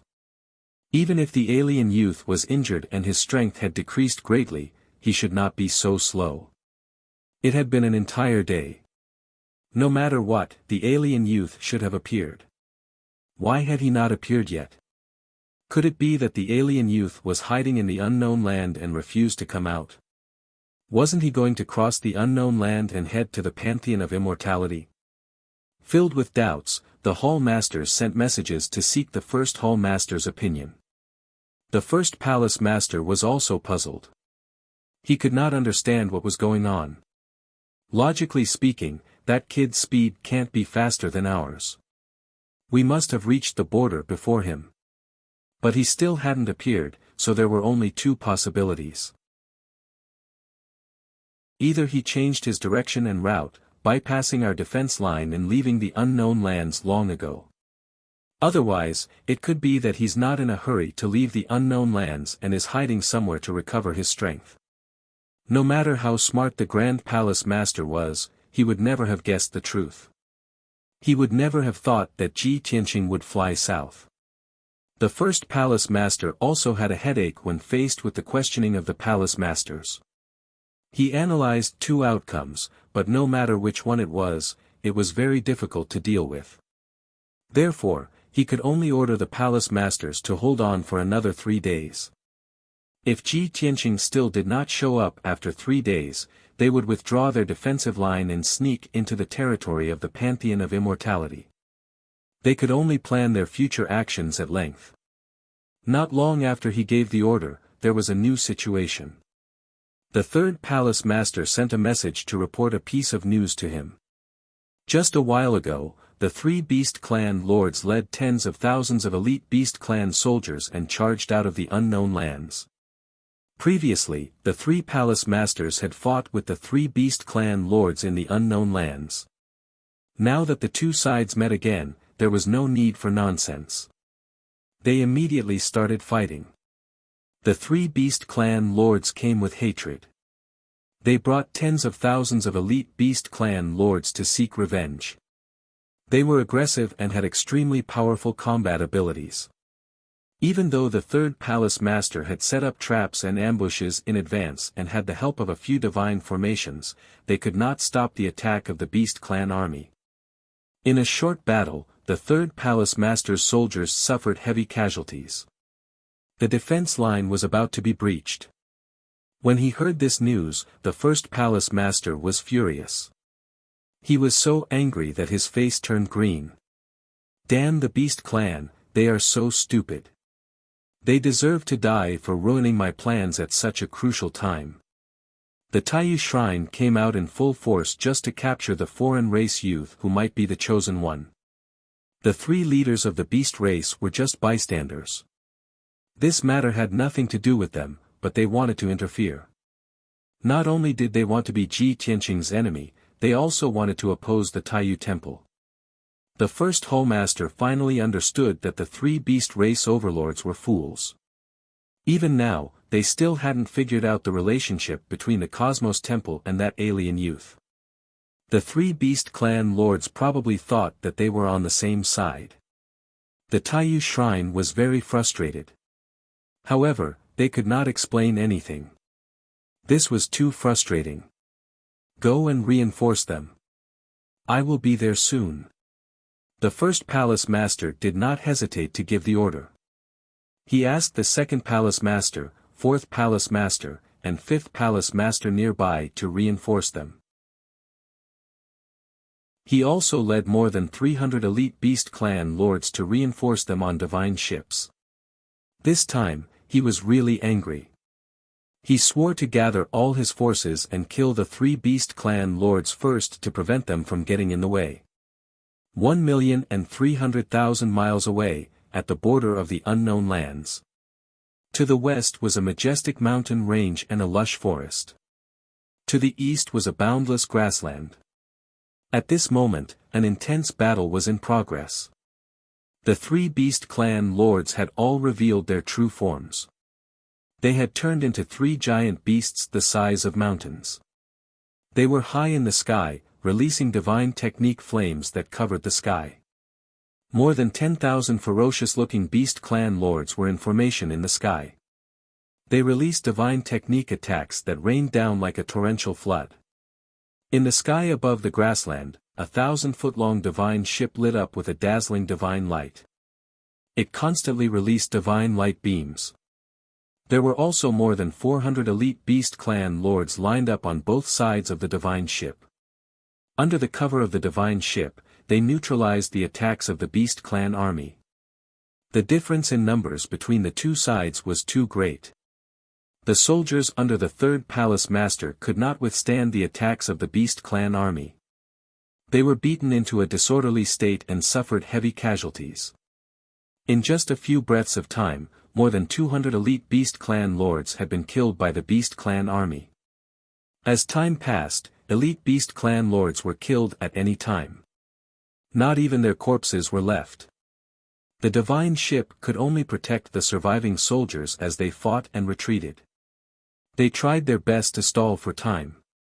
Fortunately, the fifth palace master, who was closest to the third palace master, brought more than 600 elite beast clan lords and rushed over in time to reinforce the third palace master. With the fifth palace master in his divine ship, the pressure on the third palace master was greatly reduced. Originally, he had been surrounded by the three beast clan lords and was severely injured. He was ready to escape at any moment. Since the fifth palace master had come to reinforce him, it meant that the other palace masters would arrive soon.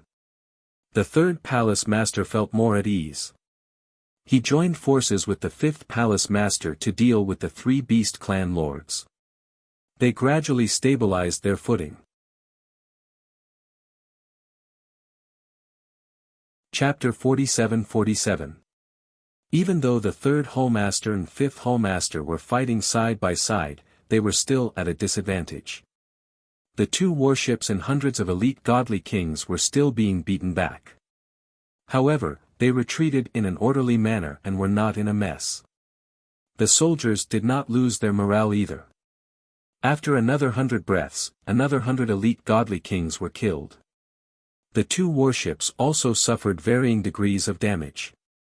At this moment, the fourth Hallmaster rushed over from afar with a few hundred elite godly kings on his divine warship.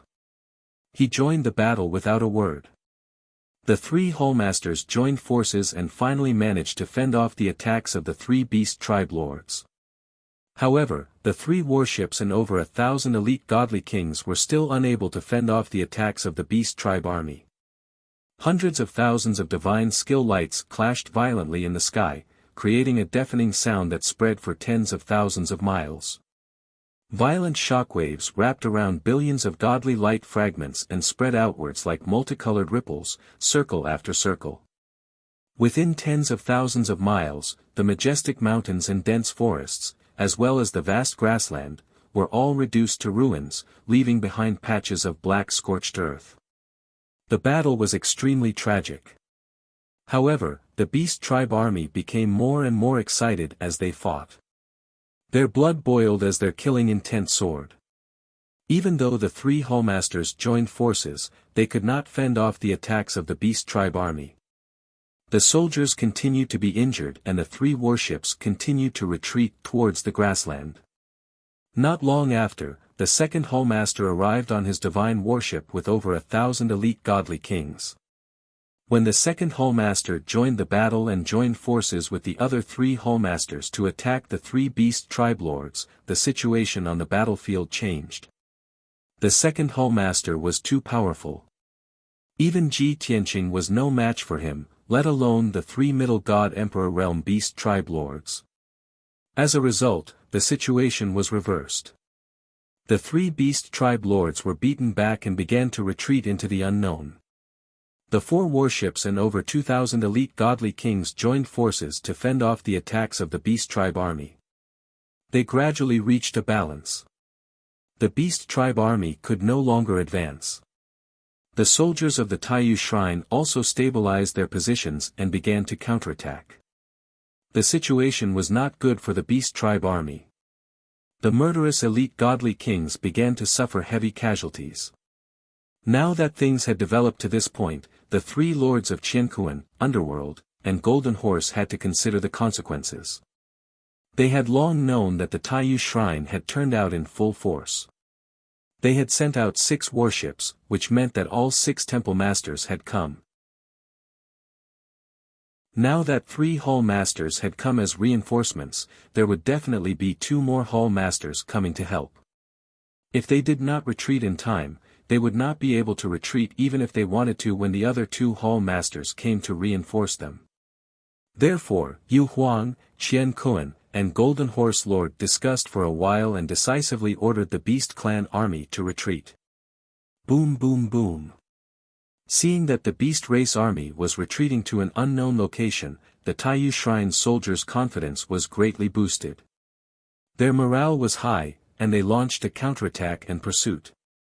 With no other choice, the three orc lords could only divert their attention to cover for him. Even though the distance between the two sides was more than 100,000 li, both sides had suffered a large number of casualties. But in the end, the three overlords paid a heavy price and retreated with their armies. The four hall masters wanted to take advantage of the victory to pursue and attack, but they saw that more than half of their soldiers had died. The four warships were also riddled with holes and needed to be repaired. Most importantly, their goal was to capture the alien youth, not to kill the orc lords. There was no need to sacrifice the lives of their soldiers in this matter. Therefore, the second hall master decisively ordered everyone to stop pursuing. The battle was over. Only scorched earth and ruins with a radius of more than 100,000 li were left. The ground was littered with broken weapons, armor, and corpses, as well as billowing smoke and dust. The second hall master ordered some of the soldiers to stay and clean up the battlefield. The rest returned to their respective areas and continued to preside over the defense line. At this moment, the first hall master's warship arrived. Seeing the situation on the battlefield, the first hall master did not need to ask to know the outcome. Although he was still angry and wanted to ask the second hall master why he did not pursue into the unknown and kill the three orc lords, the first hall master's men were all killed. However, he saw that half of the soldiers under the command of the four palace masters had already died. The soldiers who were lucky enough to survive were also injured. Therefore, the first hall master dispelled that thought. He sent a telepathic message to the other hall masters and left on his warship. The three lords of Qian Kuan, Underworld, and Golden Horse led the remaining 6,000 orc elites and fled 1,000,000 li away, hiding in the unknown. They had thought that the other party would pursue and kill them, but they did not expect the other party to stay at the border of the unknown. While the three lords heaved a sigh of relief, they also felt that the situation was a little strange. Therefore, they ordered the orc elites under their command to stay where they were and quickly treat their injuries and recover their divine power. At the same time, they gathered together to discuss the Taiyu Shrine's purpose. Previously, we thought that the Taiyu Shrine had turned out in full force to kill us and take over our territory. But now, it seems that this is not the case. They turned out in full force, crossed the unknown, and set up traps and ambushes at the border. What are they trying to do? Could it be that the Taiyu Shrine wants to declare war on the Pantheon of Immortality? After all, past that border is the territory of the Pantheon of Immortality. That can't be. The shrines have been at peace for tens of thousands of years. There are no direct conflicts of interest or territorial disputes between the two sides. Why would they suddenly declare war? I have a bold guess. You can see if it makes sense. Do you still remember the divine warship from before? The one we were chasing. I suspect that the divine warship has nothing to do with the Taiyu Shrine. Even the 6 lords of the Taiyu Shrine came to hunt down that divine warship. That's impossible, right? That divine warship looks ordinary and there's nothing special about it. How could it make the Taiyu Shrine turn out in full force? Regardless of whether you believe it or not, I think it makes sense. Otherwise, the 6 lords of the Taiyu Shrine would not set up traps and ambushes at the border. Yes. If the Taiyu Shrine wanted to deal with us, they had several opportunities to do so. For example, just now, they only needed to chase with all their might to make it impossible for us to escape. There's only one explanation. Their target is not us, nor is it the Pantheon of Immortality. It's that mysterious warship. Since the Taiyu Shrine is chasing after that divine warship at all costs, they must have their reasons. If we can find that warship, we can solve this mystery. Where did that warship escape to? It should have left the unknown long ago, right? The 3 lords discussed in secret for a while, but they did not come up with any useful plans. Thus, they temporarily stopped arguing about this matter and reached a consensus after some discussion. That was, to hide at the border and heal, gather more beasts, and secretly monitored the 6 temple masters of the Cosmos Temple to see what would happen.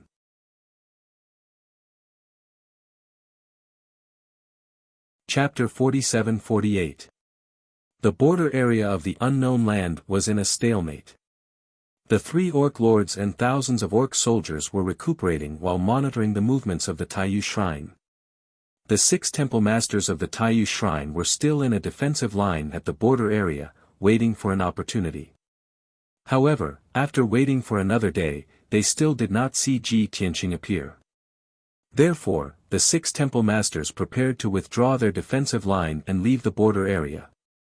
Next, they would enter the territory of the Pantheon of Immortality to search for Ji Tianqing.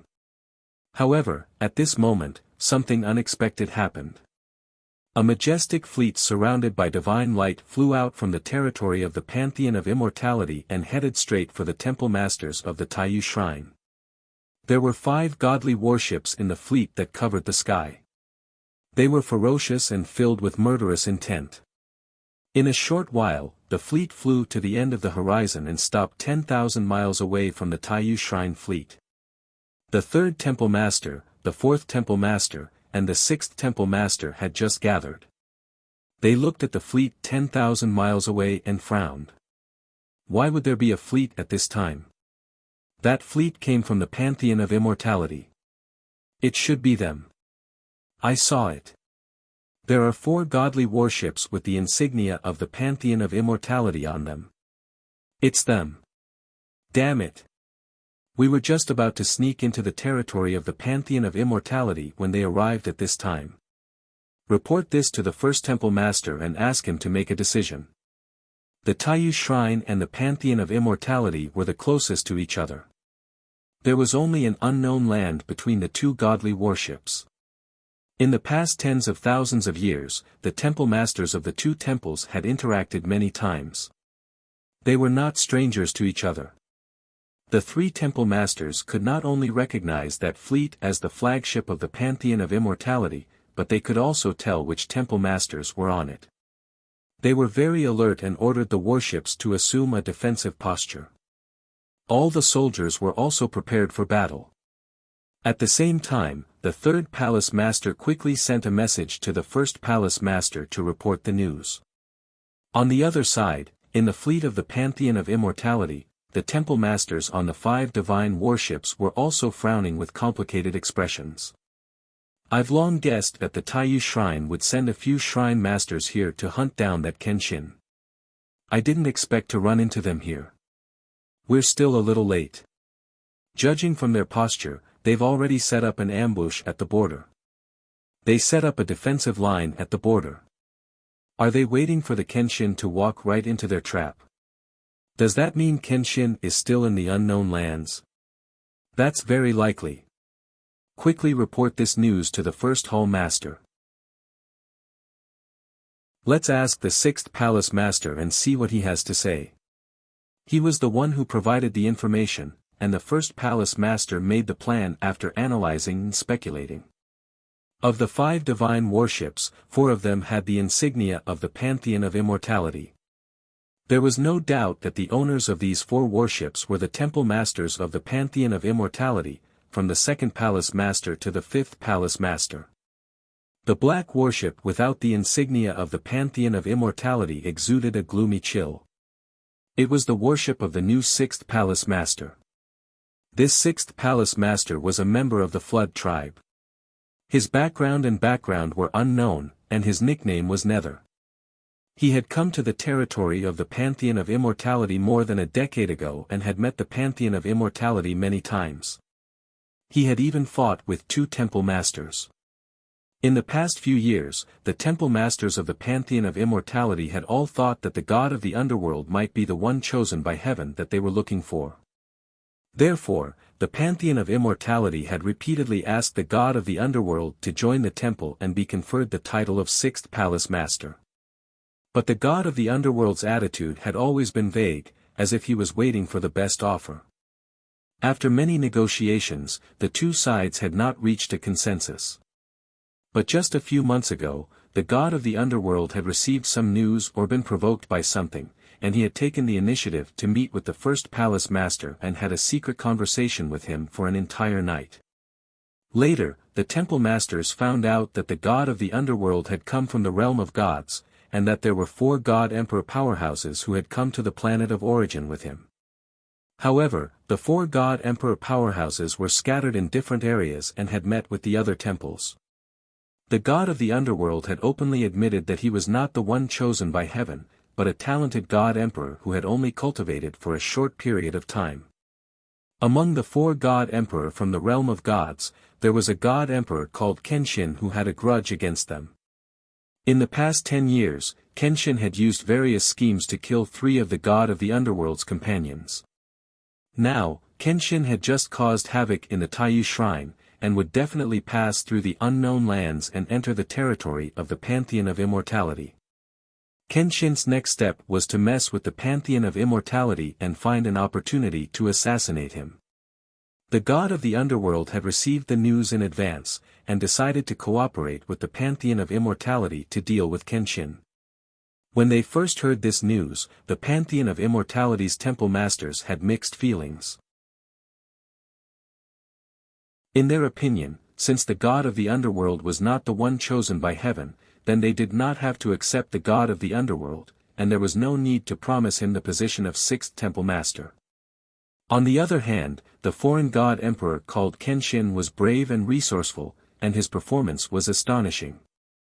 If possible, the Pantheon of Immortality could absorb him and increase their power. It was so much so that the 2nd palace master and the 3rd palace master had even analyzed whether or not the so-called heaven's chosen one was the sword god.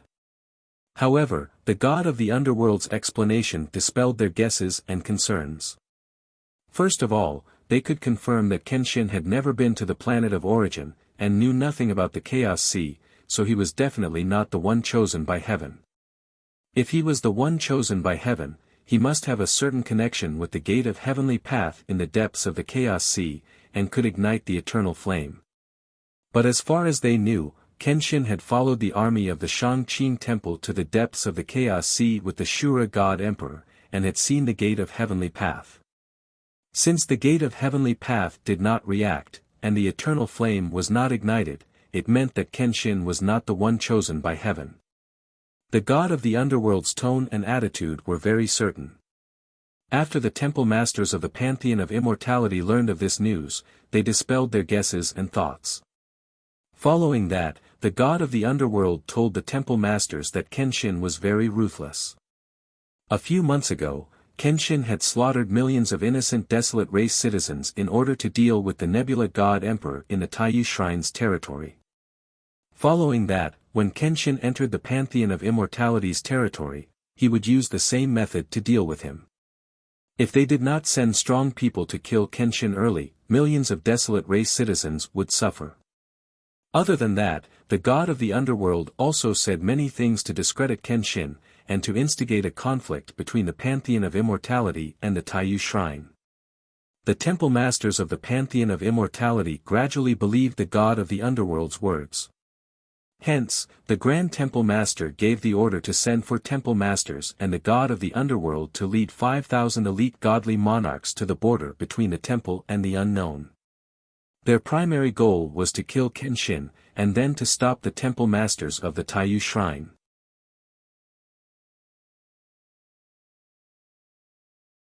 Chapter 47-49. Inside the pitch-black, eerie divine battleship. A tall man dressed in a black robe and a cloak stood in the divine battleship's cockpit. This mysterious and cold man was the god of the underworld.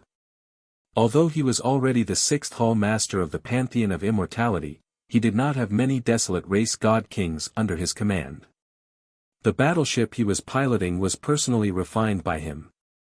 The thousands of elite soldiers on the battleship were also brought by him from the heavenly realm. Although the Pantheon of Immortality only gave him the title of 6th Hall Master and did not give him the corresponding treatment, he did not care. He did not complain, nor did he care. This was because he knew that this was the first time he and the Pantheon of Immortality had worked together. Or, it could be said that he was using the Pantheon of Immortality. Even if he was confident that he could deal with Kenshin alone and not be assassinated by Kenshin like the other god emperors, he would not do anything without confidence. However, he would never do anything that he was not confident in. He would still use the immortal temple to help him achieve his goal. However, the development of the situation was a little different from what he had expected. How could this be? Even if Dao Xingyun was the sixth hall master of the Taiyu Shrine, the Taiyu Shrine would definitely take revenge for Kenshin's killing of Dao Xingyun to save the shrine's reputation. But, isn't there too many people? Why did they send so many hall masters? The god of the underworld was not a reckless person. He could even be called a hero. His wisdom and strategy were definitely not inferior to Ji Tianqing and the Taiyu Shrine's first hall master. Hence, when he saw the Taiyu Shrine's 3 battleships, he guessed that the Taiyu Shrine would definitely send more than 3 hall masters. He muttered in his heart and could not help but guess, is the Taiyu Shrine so persistent in hunting down Kenshin just to avenge Dao Xingyun? It shouldn't be. Dao Xingyun was important, but it wouldn't cost the Taiyu Shrine so much. I'm afraid that the Taiyu Shrine has seen some clues and guessed that Kenshin is the chosen one. That's why they're so determined to get him. Although the god of the underworld had deceived the hall masters of the Pantheon of Immortality and made them believe that Kenshin was not the chosen one. But he knew very well that none of the 5 god emperors could be the chosen one. Only Kenshin could be. But now that things had developed to this point, he could only hide and cover it up. He could not let the hall masters of the Pantheon of Immortality find out. Swish swish.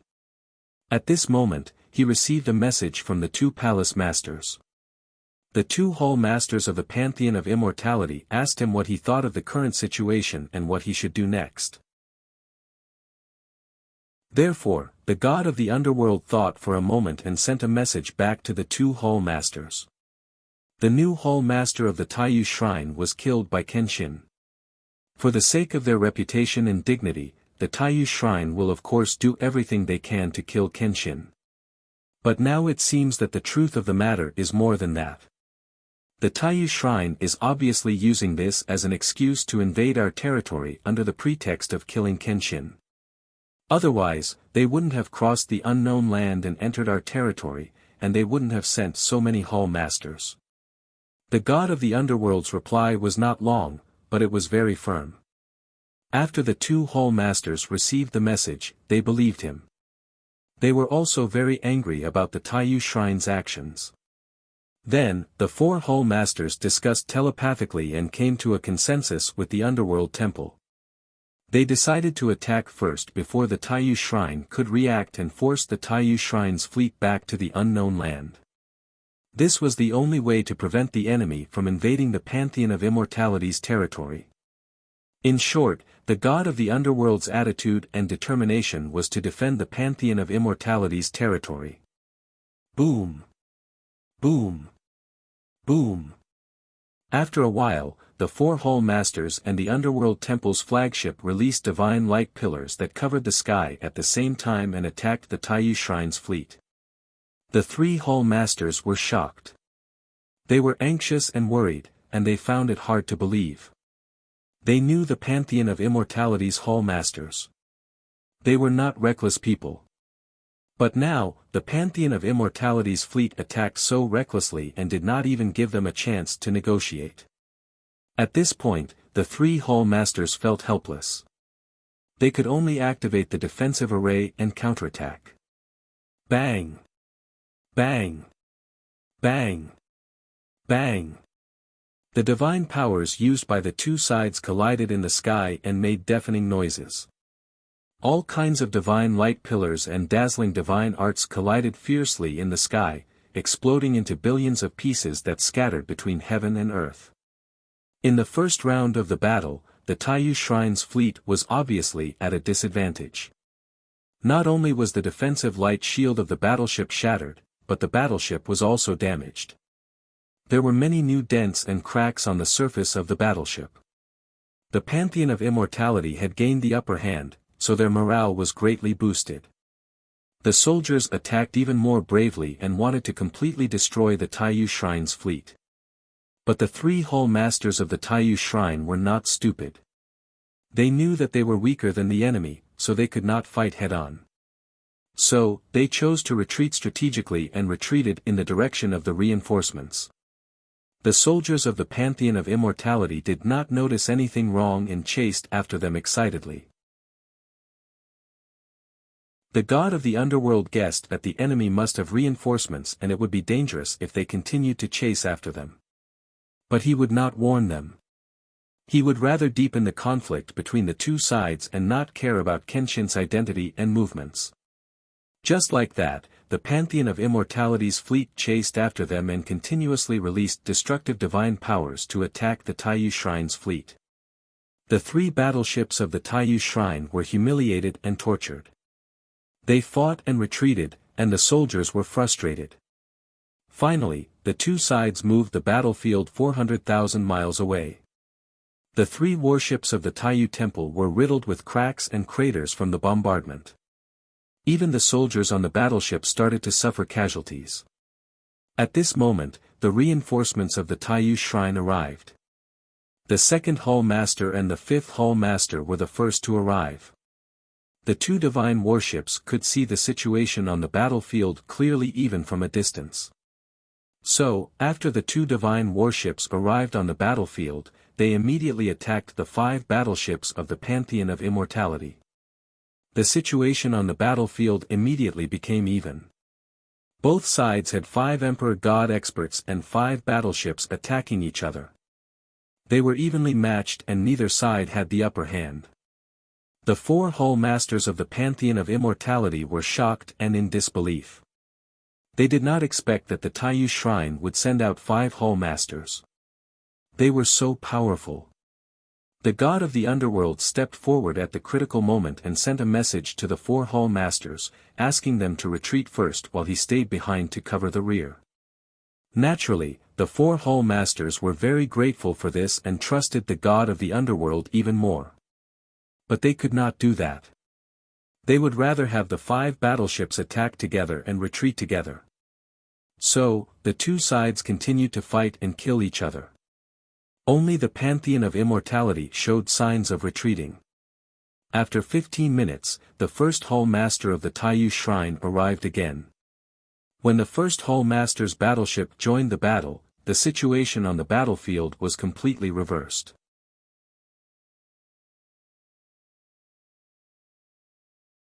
Chapter 4750. The first Hall Master was the strongest, and his warship was the most powerful. The Pantheon of Immortality was forced to retreat. They had no choice but to return to their territory as quickly as possible. At the same time, the other Hall Masters quickly sent messages to the first Hall Master. The first Hall Master was shocked and angry when he learned that the Taiyu Shrine's fleet had invaded and that the Hall Masters had come out in full force. Now that things had developed to this point, the two sides were like fire and water. No matter what the Taiyu Shrine's reason was, sending the Hall Masters to invade the Pantheon of Immortality's territory was tantamount to declaring war on the Pantheon of Immortality. This was definitely not a misunderstanding or a provocation. It was an invasion and war. The Pantheon of Immortality had been established for tens of thousands of years and had weathered many storms. It was still standing on the continent. How could it be defeated so easily? Even though the Taiyu Shrine was strong, the Pantheon of Immortality was not afraid. The first Hall Master was furious.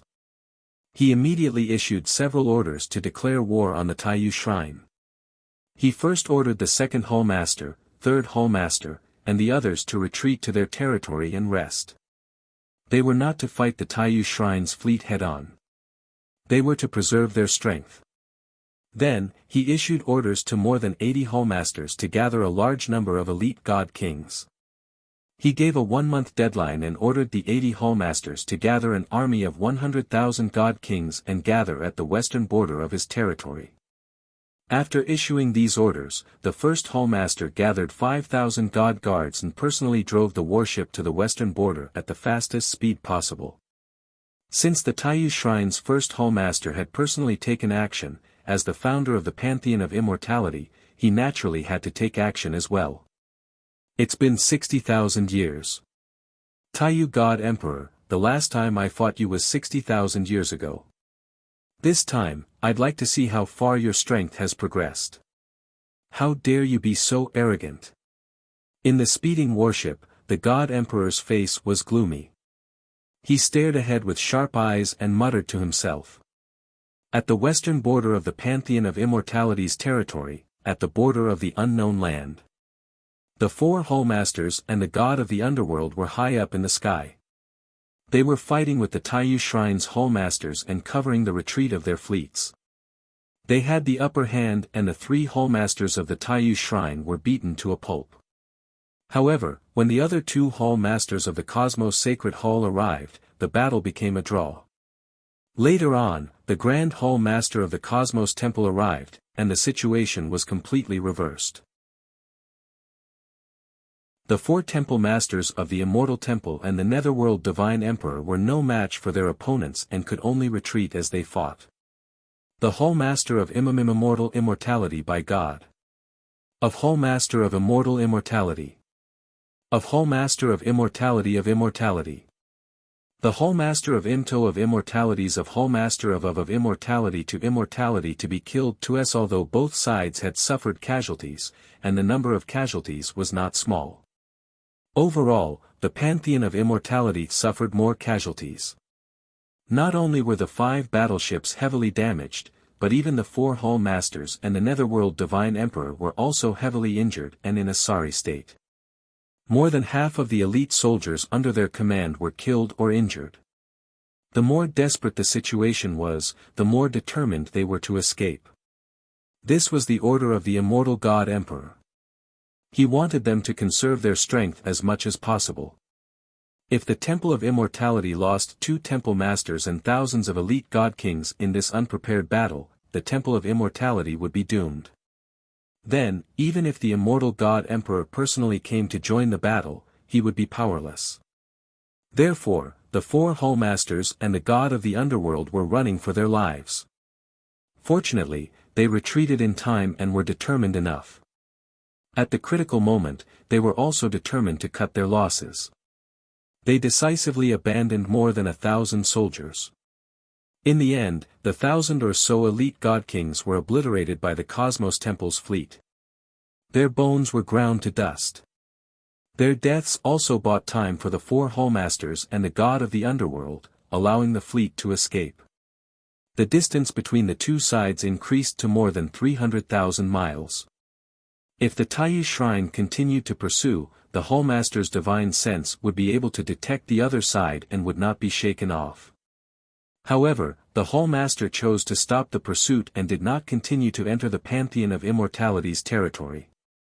This decision puzzled the other Hullmasters. They all sent voice transmissions to ask the first Hullmaster why he was not continuing the chase. The Hullmaster explained to them, "Don't chase a cornered enemy. After all, this is the Pantheon of Immortality's territory. If we continue to pursue, we will soon encounter traps and ambushes. In addition, we have 3 beast lords and tens of thousands of soldiers behind us. If they interfere, we will be in a very passive situation. Most importantly, our goal is to capture the God Emperor, not to attack the Pantheon of Immortality. If we continue to pursue them, we will lose 800 of our own to kill 1,000 of our enemies. That will be the final outcome." After hearing the Hullmaster's words, the other Hullmasters all expressed their understanding. Afterward, the first Hullmaster left with the fleet. He found a lofty mountain range nearby and hid there to rest and recuperate. They would need to recuperate for 4 or 5 days before they could continue to move. When the time came, they would hide their tracks and auras and sneak into the Pantheon of Immortality's territory to search for Ji Tianqing. At the border of the unknown lands, Qiankuan, Underworld, and Golden Horse Lords were discussing. Although the Beast Race army was hiding in the mountains to recuperate and hadn't made any moves for the time being. However, they had been monitoring the Taiyu Shrine's fleet, so they naturally saw the battle between the Taiyu Shrine and the Pantheon of Immortality. At that time, the 11 god monarchs and the 11 battleships from both sides were fighting fiercely in the sky. They fought until divine light splashed and flowers fell from the sky. The three beast lords felt their blood boil as they watched, their emotions stirring. Of course, they would not join in the fun, much less participate in the battle. They only hoped that the hallmasters of the two god temples would fight even more fiercely and savagely. It would be best if both sides suffered heavy losses, with all the soldiers on both sides killed and a few hallmasters killed. That would be perfect. They would only have the opportunity to rise again after the two great temples had suffered great losses. For tens of thousands of years, they had been sandwiched between the two god temples, carefully surviving. As long as those two mountains did not fall, they would never be able to rise again. The three lords thought that the two god temples' fleets would be evenly matched and could fight for a long time. However, they did not expect that after 2 hours of fighting, the Pantheon of Immortality's fleet would be defeated and flee pathetically. Seeing the Taiyu Shrine's fleet give chase, the three lords were still very excited and full of anticipation. However, the Taiyu Shrine's fleet only chased for a few million miles before stopping to find a place to rest. This disappointed the three lords, and they were filled with regret. What a pity! They fought for so long, but none of the hallmasters were killed. Although the battle was fierce, those who died were all god kings. Those hallmasters are fine. After all, they are god emperor. How can they be killed so easily? They stopped fighting. What should we do?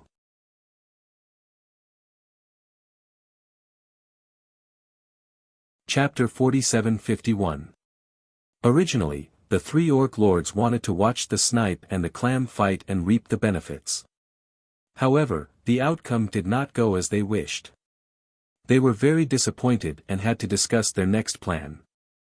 Underworld and Golden Horse lords suggested that they lead an army of 10,000 orcs to infiltrate the territory of the Pantheon of Immortality and secretly monitor the movements of the two temples.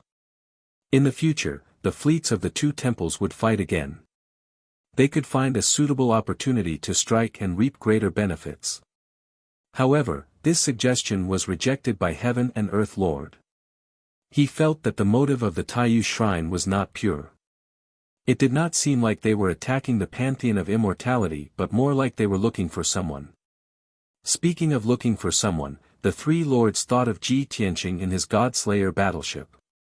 Heaven and Earth Lord believed that the Taiyu Shrine would not make a big fuss in order to find someone. They would definitely act secretly. Therefore, the fleet of the Taiyu Shrine would not engage in a large-scale battle with the fleet of the Pantheon of Immortality. If they took a huge risk and led an army of 10,000 orcs to invade the territory of the Pantheon of Immortality, the consequences would be too severe. The temple masters of the Pantheon of Immortality would definitely annihilate them at all costs. They did not have a battleship and would definitely not be able to defeat the fleet of the Pantheon of Immortality. They would also not be able to escape when they were chased. In the unknown lands, they would still have the geographical advantage and could contend with the fleets of the two temples. However, if they entered the territory of the Pantheon of Immortality, they would only be passively beaten. Rather than walking into a trap, it would be better to stay at the border of the unknown lands and wait for the rabbit to come out. After listening to Heaven and Earth Lord's analysis, Golden Horse Lord and Underworld Lord nodded in agreement. However, they also suggested that they send a group of spies to infiltrate the territory of the Pantheon of Immortality and be responsible for gathering information. This was very necessary. If they did not have spies to gather information, they would not be able to stay at the border of the unknown lands and observe the changes. On the other side, in the south of the unknown lands, the god-slaying battleship flew south for a few days and encountered another city. It was probably because this place was close to the Phoenix Ridge and was located in the center of the region, so the population was higher and the city was more prosperous. This city, with a radius of 100 miles, was located on a fertile grassland. It was built in a rather majestic manner. Not only were there thousands of guards guarding the city, but there was also a powerful divine array. There were more than 1 million citizens living in the city. Most of them were from the beast race. There were also some members of the desolate race and strange alien races. There were many god kings in this city, but there was still no god emperor realm expert. From the architectural style of the city, one could see that it was more influenced by the Protoss. Ji Tianqing retrieved the god-slaying battleship and concealed his presence. He descended from the sky and snuck into the city. He walked around the city a few times and stayed for half a day. After that, he hid in the city lord's mansion and eavesdropped on the conversation between the city lord and a few powerhouses. He even snuck into the library to read some books. Through this series of actions, he finally grasped the information he wanted. That's right, this city was very close to the Phoenix Ridge. The Phoenix Ridge was south of this city, about 20 million miles away. It was a forbidden area, and unrelated people were not allowed to approach. On the peak of the Phoenix Ridge, there was a majestic divine palace called the Nine-Yang Divine Palace. It was a sacred ground, a place where billions of citizens believed and worshipped. The powerhouses who lived in that divine palace were the rulers of this region and the protectors of billions of citizens. Although the owner of the Nine-Yang Divine Palace was a powerhouse from a different race, and the tens of thousands of divine guards under him were also from different races. However, all the living beings in this region knew that the Nine-Yang God Emperor never ostracized or belittled other races. As long as they were loyal to him, regardless of race, they would be treated well. It was because of this that for more than a decade, all the large and small factions in this region had successively submitted to the Nine-Yang God Emperor. After learning this information, Ji Tianqing left the city in satisfaction. He continued steering the god-slaying battleship and flying south. 4 hours later, the god-slaying battleship arrived near the Phoenix Ridge. It was indeed a mountain range with abundant divine power and rich resources. It was no wonder that the Nine-Yang God Emperor had chosen to build his divine palace here. Within a radius of 10 million miles, there were endless majestic mountain ranges and primeval forests. Among the mountain ranges that undulated like giant dragons, there were peaks that towered tens of thousands of feet high, reaching into the sea of clouds. Many formations had been set up in the mountains, and they operated day and night, absorbing divine power from all directions. The closer he got to the Phoenix Ridge, the denser the divine power in the surroundings. Even the clouds that covered the sky had become five-colored. In order to not alert the Nine-Yang God Emperor, Ji Tianqing put away the god-slaying battleship and passed through the sea of clouds alone, approaching the Phoenix Ridge. On the way to the Phoenix Ridge, Ji Tianqing discovered many divine arrays among the mountains. Most of the divine arrays were used to absorb the spiritual energy of heaven and earth, but some of them were traps, ambushes, or warnings. If an uninformed person barged in, even if they were a high-level god king, they would die without a burial place. Even if peak divine kings came and were trapped by those traps and array formations, they would also end up with a fate of being covered in cuts and bruises. It was obvious that the Nine-Yang God Emperor loved his people and welcomed all living beings under his command. But in reality, he did not trust them at all, and was even on guard against the foreign races. The people he trusted the most were the soldiers he had brought from the divine world, who had always been loyal to him. 2 hours passed. Ji Tianqing crossed hundreds of mountain ranges and dozens of peaks before finally arriving at the Phoenix Ridge. It was an extremely majestic mountain range that stretched for millions of miles. It had a majestic aura. Looking down from the sky, the entire mountain range looked like a soaring phoenix. It was very shocking. At the peak of the mountain range, on the back of the phoenix, there was a dazzling palace and courtyard. The divine palace in the middle was the most majestic and dignified. Its appearance was also the most sacred and gorgeous. It was as golden as the sun. Without a doubt, that dazzling palace was the Nine-Yang Divine Palace. The defenses around the divine palace were loose on the outside and tight on the inside. On the surface, it looked like there was no defense, but in reality, not only were there a large number of guards, there were also many defensive arrays. Especially in many key places, there were many high-level god kings lying in ambush. They were all god tribes loyal to Lu Jiuyang. Ji Tianqing circled around the Nine-Yang Divine Palace twice. After carefully observing the situation, he was sure that this was Lu Jiuyang's territory. Lu Jiuyang was very cautious, and the Divine Palace's defenses were very strong. But Ji Tianqing believed that he would soon be able to infiltrate the Nine-Yang Divine Palace and find Lu Jiuyang. With his current strength, killing Lu Jiuyang would be as easy as killing Dao Xingyun and the Azura God Emperor. Thus, he secretly used the Divine Eye secret technique to observe the Nine-Yang Divine Palace's defenses. He looked for a weak point and began to break the defensive arrays.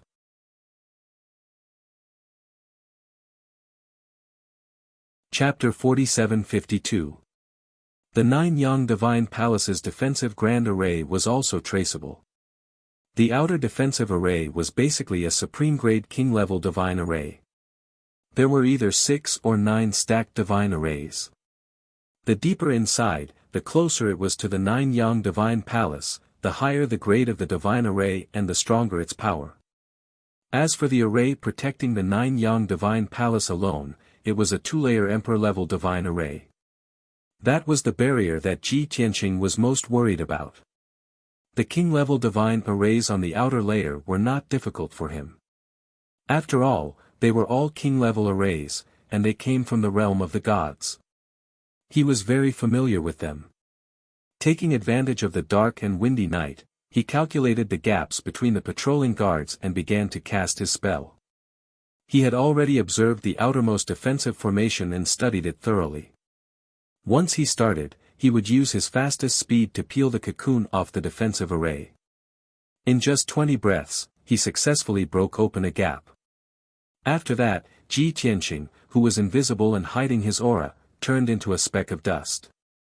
With a whoosh, he passed through the gap and entered the defensive array. The gap in the array quickly healed and was as good as new. There were no signs that it had been broken open.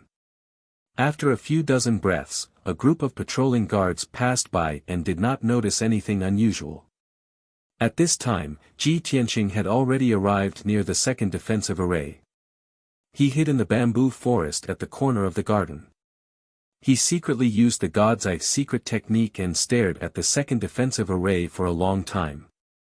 Then, he took advantage of the gaps between the patrolling guards to decisively break the array. Although this layer of barrier was formed by 6 king-level divine arrays and had not reached the emperor level, it was extremely complicated and cumbersome. However, Ji Tianqing only used less than 30 breaths to break open this layer of barrier. Whoosh! Without making a sound, he passed through the gap in the formation and went back inside. Next, Ji Tianqing repeated the same trick and used the same method to break 3 layers of barrier consecutively in a few hours. Although each layer of barrier was formed by several divine arrays and had very strong defensive power, it was also very tedious and complicated to break open. However, Ji Tianqing could easily see through them and cast a spell to break them in a very short time. After breaking through several layers of barriers, he was not discovered by the patrolling guards. In the end, he arrived at the Nine-Yang Divine Palace, near the 2 innermost emperor-grade divine arrays. Not only were they the most complicated, and difficult of the 2 formations, they were also the Nine-Yang God Emperor's last resort. As long as these 2 divine arrays were still operating normally, the Nine-Yang God Emperor would be safe. No one would be able to threaten him. Of course, over the past decade, no one had been able to break through these 2 divine formations, and no one had been able to threaten his safety. As a result, the Nine-Yang God Emperor let down his guard, and the patrolling guards were no longer as cautious and vigilant as before. Ji Tianqing silently observed the first emperor-level defensive formation, trying to understand its structure and profundity. 2 hours later, he had observed and understood everything clearly. While the guards were patrolling, he decisively cast a spell and began to crack the formation. In the end, everything went very smoothly. In just a short 2 hours, he had broken through the first layer of the defensive formation. During these 2 hours, the patrolling guards had passed by several times. However, he had concealed his whereabouts and aura so that he was not discovered by the patrolling guards. After breaking through the defensive formation, he tore a crack in the formation, turned himself into a speck of dust, and casually entered. There were no ripples of divine power, nor was there any sound or movement. Just like that, he had silently entered the Nine-Yang Divine Palace. Next, the only thing that stood between him and the Nine-Yang God Emperor was the last Emperor-level defensive formation. At this time, he could even sense Lu Jiuyang's divine power aura, as well as the auras of many God Kings within the Divine Palace. Even though he was a little excited, he restrained himself and waited patiently. He began to observe the second divine formation. There was no suspense. The second formation was even more intricate and complex than the first, and it was also more powerful. It could not be helped. This was the final barrier of the Nine-Yang Divine Palace, and it had been personally set up by the Nine-Yang God Emperor. The Nine-Yang God Emperor had always believed that apart from himself and the holders of his tokens, no one could enter or leave this formation. But now, Ji Tianqing had used 4 hours of silent observation and research to finally find a way to break the formation. Thus, while concealing his whereabouts and aura, he began to break through the formation. In the process of breaking the array, there were guards constantly patrolling back and forth, and some even passed by him. In addition, the Nine-Yang God Emperor was also in the Divine Palace, accompanied by a large number of higher God Kings. If Ji Tianqing leaked the slightest bit of divine power aura or fluctuation while breaking through the formation, he would be discovered by everyone. At that time, not only would he fail at the last step, but he would also be discovered and besieged by everyone.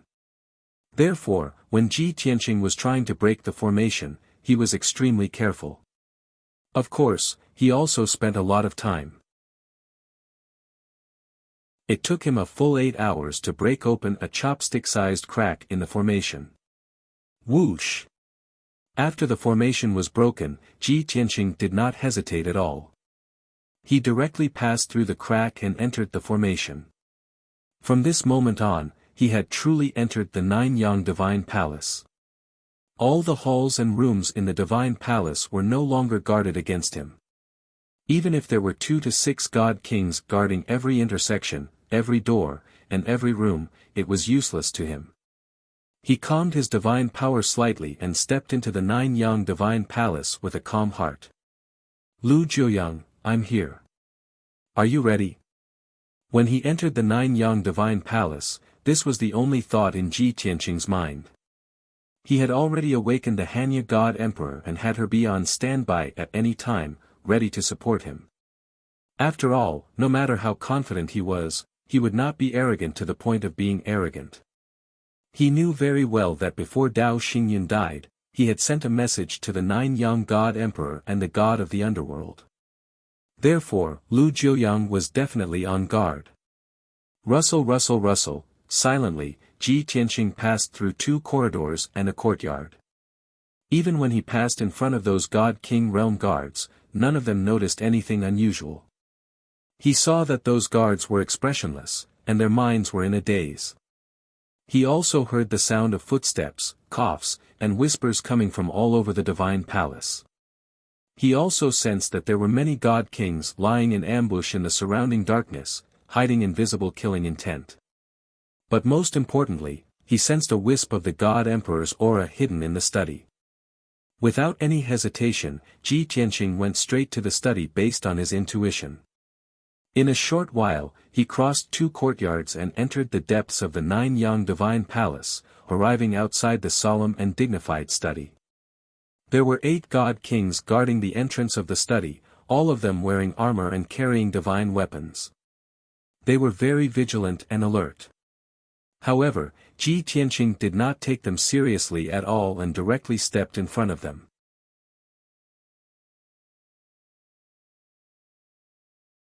Chapter 47-53. Ji Tianqing stood outside the study while the guards were caught off guard.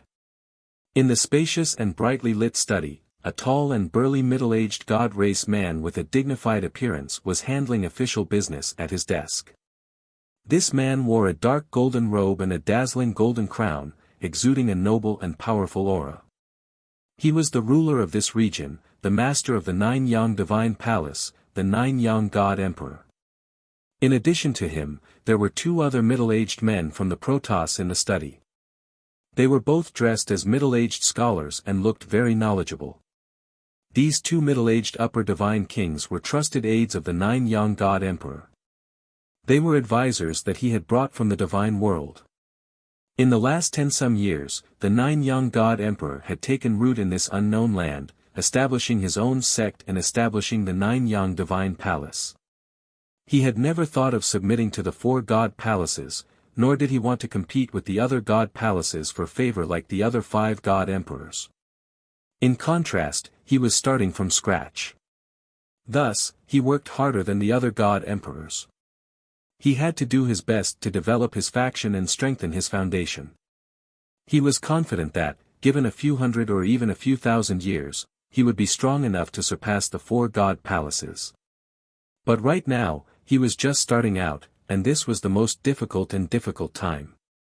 Not only did he have to show tolerance and acceptance, but he also had to show magnanimity. While accepting the various races, he also had to ensure that there were no internal conflicts and disagreements, and he had to find a way to resolve them. Everything was a drain on his mental and physical strength, a waste of his time. As a result, he had very little time to cultivate in seclusion in the last 10-some years. Of the 5 god emperors, he was not the weakest, but he was not the strongest, either. At the very least, he was only at the middle god emperor level and had only condensed 4 Tao ripples. This was already very difficult. Whoosh whoosh whoosh. Even though it was late at night, the Nine-Yang God Emperor was still patiently reviewing memorials under the lamplight.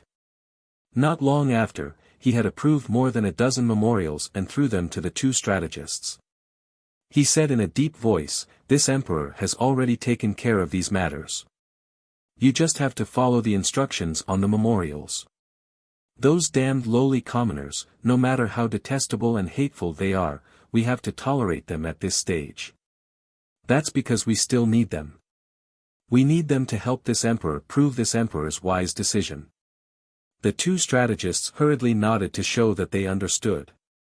They took the memorials and bowed to the Nine-Yang God Emperor before turning to leave. When they left the study, the Nine-Yang God Emperor leaned back in his chair with a tired look on his face. He closed his eyes and rubbed his eyebrows. Sigh. I have to deal with these tedious affairs all day long. When will it end?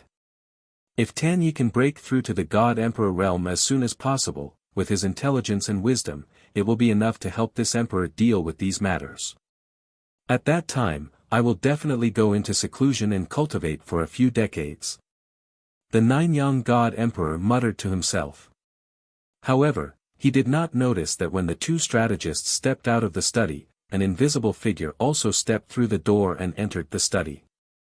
A moment later, the door to the study closed and the room fell into silence. The Nine-Yang God Emperor sighed with emotion. He was about to reinvigorate himself and continue to review the mountainous pile of memorials on the table. At this moment, a faint voice sounded. "Since you are so tired of living, why are you still alive?" This sudden voice of a young man caused the Nine-Yang God Emperor to stiffen and his expression to change. He had to admit that the other party's words made sense. However, he couldn't figure out who had said those words. Who dared to be so bold as to speak nonsense in front of him? And why did this voice sound so familiar? Just as the Nine-Yang God Emperor was in a daze, a dazzling sword light suddenly lit up 10 feet in front of him. Whoosh! It was a golden sword light that was 5 feet long. It appeared so suddenly and came so quickly that no one had expected it at all. The sword light was unparalleled in its sharpness and contained a terrifying aura that made one shiver in fear. The Nine-Yang God Emperor had seen countless experts in his life, and even more so in the way of the sword. However, when this sword appeared, he had an intuition and a premonition in his heart. His consciousness told him that this sword did not come from an unknown expert, but from the man who had made his name with the sword and laughed proudly at the world. Kenshin. That's right. Only the god of swords, whose name shook the world, could stab out such a terrifying sword, causing one's heart to tremble. Lu Jiuyang had fought with Kenshin before and had even been injured by Kenshin's sword. Thus, he had no doubts about the style and power of this sword strike. In the moment of life and death, he had no time to react, dodge, or block. The only thing he could do was to gather all of his power in front of his head and chest to form a divine light barrier. This was the shortest and most effective way to save his life. And reality had proven that this move was indeed useful. Boom! Crack! In the next moment, the dazzling golden sword light viciously stabbed into the divine power barrier in front of him, exploding with a deafening boom. Violent energy exploded, carrying with it countless shards of divine power as it scattered in every direction. The bright and spacious study was instantly reduced to rubble, smoke and dust rising into the air. Even the defensive divine array of the study could not withstand such a violent impact and was blasted to pieces. The Ninefold God Emperor's divine power barrier was shattered, and his entire body was sent flying by the massive impact. He crashed through the wall of the study and crashed into the rubble on the ground. Of course, this sword strike had not only left him in a sorry state, it had also left him with significant injuries. He had tilted his head in the nick of time, so the sword had not pierced through his head, only his shoulder. By the time he crawled up from the rubble, his right shoulder was bleeding profusely, drenching his golden robe. Kenshin. It really is you. The Ninefold God Emperor's reaction was extremely fast. He immediately rushed out of the rubble and flew into the sky.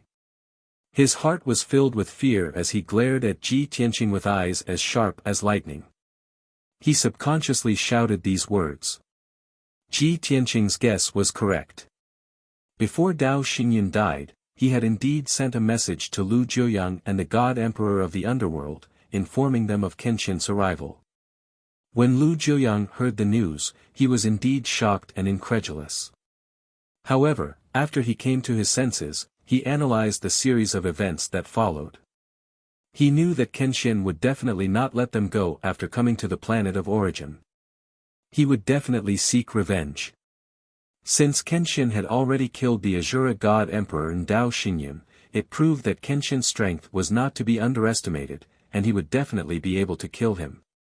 However, he had one advantage, which was that he did not ally with the 4 divine temples, nor did he join any of the divine temples. He had been hiding in an unknown place all this time, gathering beings from all over the world to form his own living beings. In his expectation, Kenshin would definitely seek revenge from the 4 divine temples first, then the other god emperors, before coming after him. End of chapter.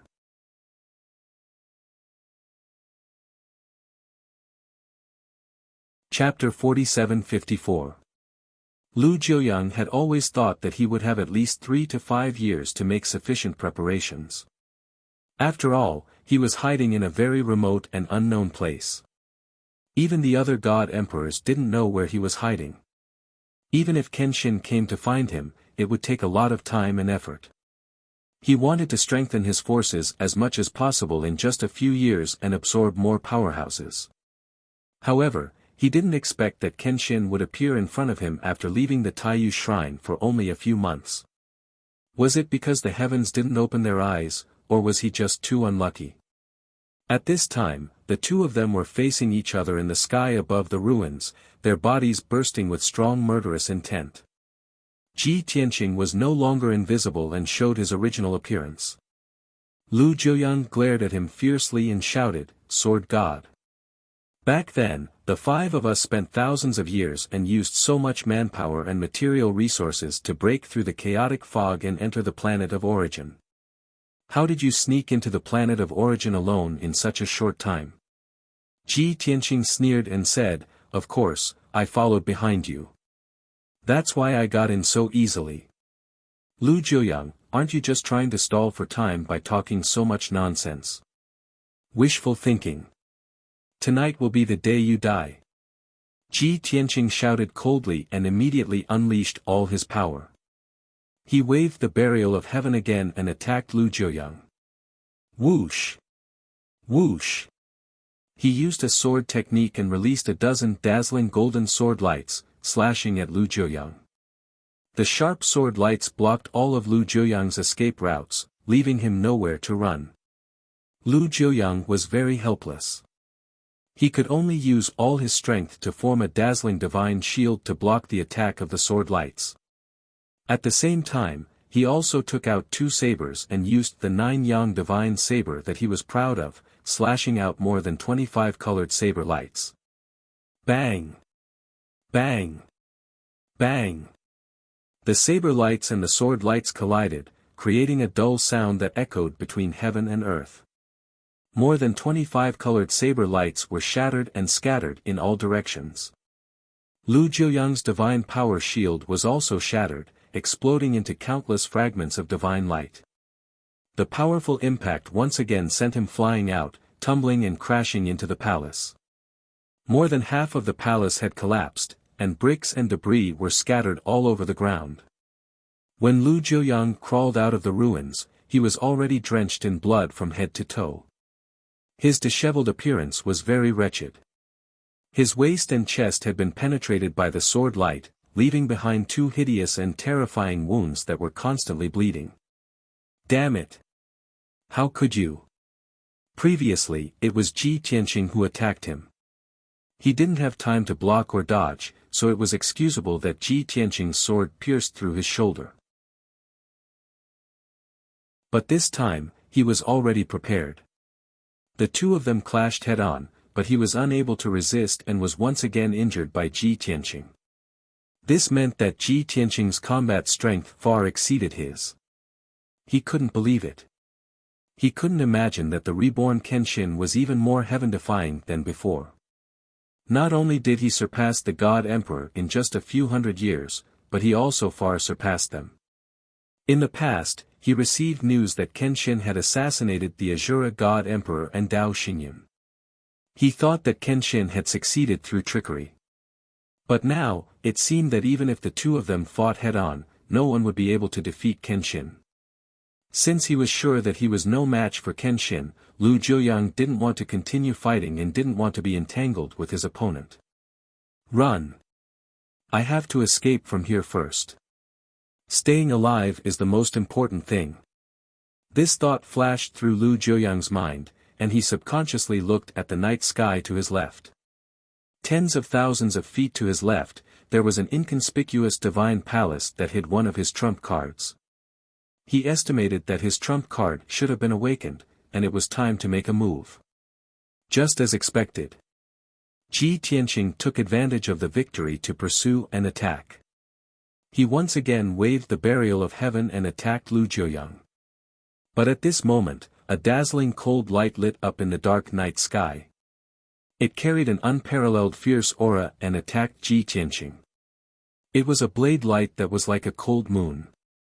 It was launched by a hazy black shadow and aimed directly at the back of Ji Tianqing's head.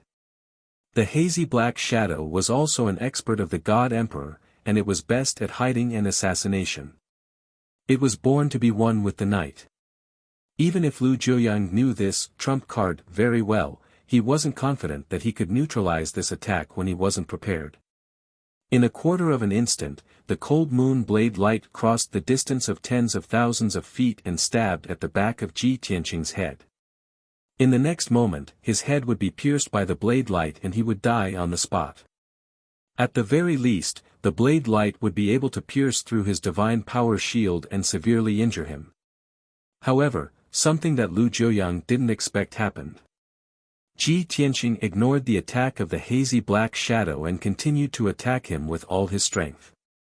At the same time, a divine light flashed in the night sky behind Ji Tianqing, and a graceful purple figure appeared. It was a beautiful woman of the God clan. She wore a purple dress and held a divine sword in her hand. Her expression was cold and proud. Her target was the hazy black shadow. Swish! A cold sword light suddenly appeared, illuminating the night sky and dispelling the darkness. It blocked the purple figure and the hazy black shadow. Bang! The cold moon blade light and the cold sword light collided with each other accurately, and there was a muffled sound. Then, divine light burst out and energy spread everywhere. The hazy black shadow was forced back tens of thousands of feet. It let out a painful groan and hid in the darkness again. The purple figure was also forced back tens of thousands of feet. It stood proudly on the ruins and looked ahead with a vigilant expression, searching for traces of the hazy black shadow. Lu Jiuyang was a little stunned. He stared at the purple figure and couldn't help but exclaim in shock. "Damn it! It's you, Pan Ruo." Lu Jiuyang didn't expect that the woman who had blocked Kenshin's fatal attack at the critical moment was the Pan Ruo God Emperor. One had to know that the 5 God Emperors were still in an alliance. Even though the Azura God Emperor and Dao Xingyan were dead, none of them expressed any intention of leaving the alliance. He had thought that the Pan Ruo God Emperor had been killed by Kenshin. But reality slapped him hard in the face. Not only was the Pan Ruo God Emperor not dead, but she had also joined forces with Kenshin. He. Women. That's women. The ancients didn't lie to me. Only women and villains are difficult to deal with. The shock, and disbelief quickly dissipated. The Pan Ruo God Emperor immediately understood the reason. First, the Pan Ruo God Emperor was the only woman in the alliance of the 5 God Emperors. Second, even though the Pan Ruo God Emperor had participated in the encirclement of Kenshin and was one of the Kenshin's murderers, she had still loved Kenshin deeply. A woman who had loved Kenshin deeply, betrayed the alliance of the 5 God Emperors and returned to Kenshin's embrace. Wasn't this normal? At this moment, Lu Jiuyang's heart was filled with anger, hatred, and endless contempt. You're tuning in to the Han Li's Wuxia Chronicles YouTube channel. We're so grateful for your support, and don't forget to subscribe to join us on this incredible journey through captivating stories. Your generosity through donations truly makes a world of difference, as it's the primary source of revenue that allows me to expand and enhance this channel for you. Thank you from the bottom of my heart for being a part of this adventure.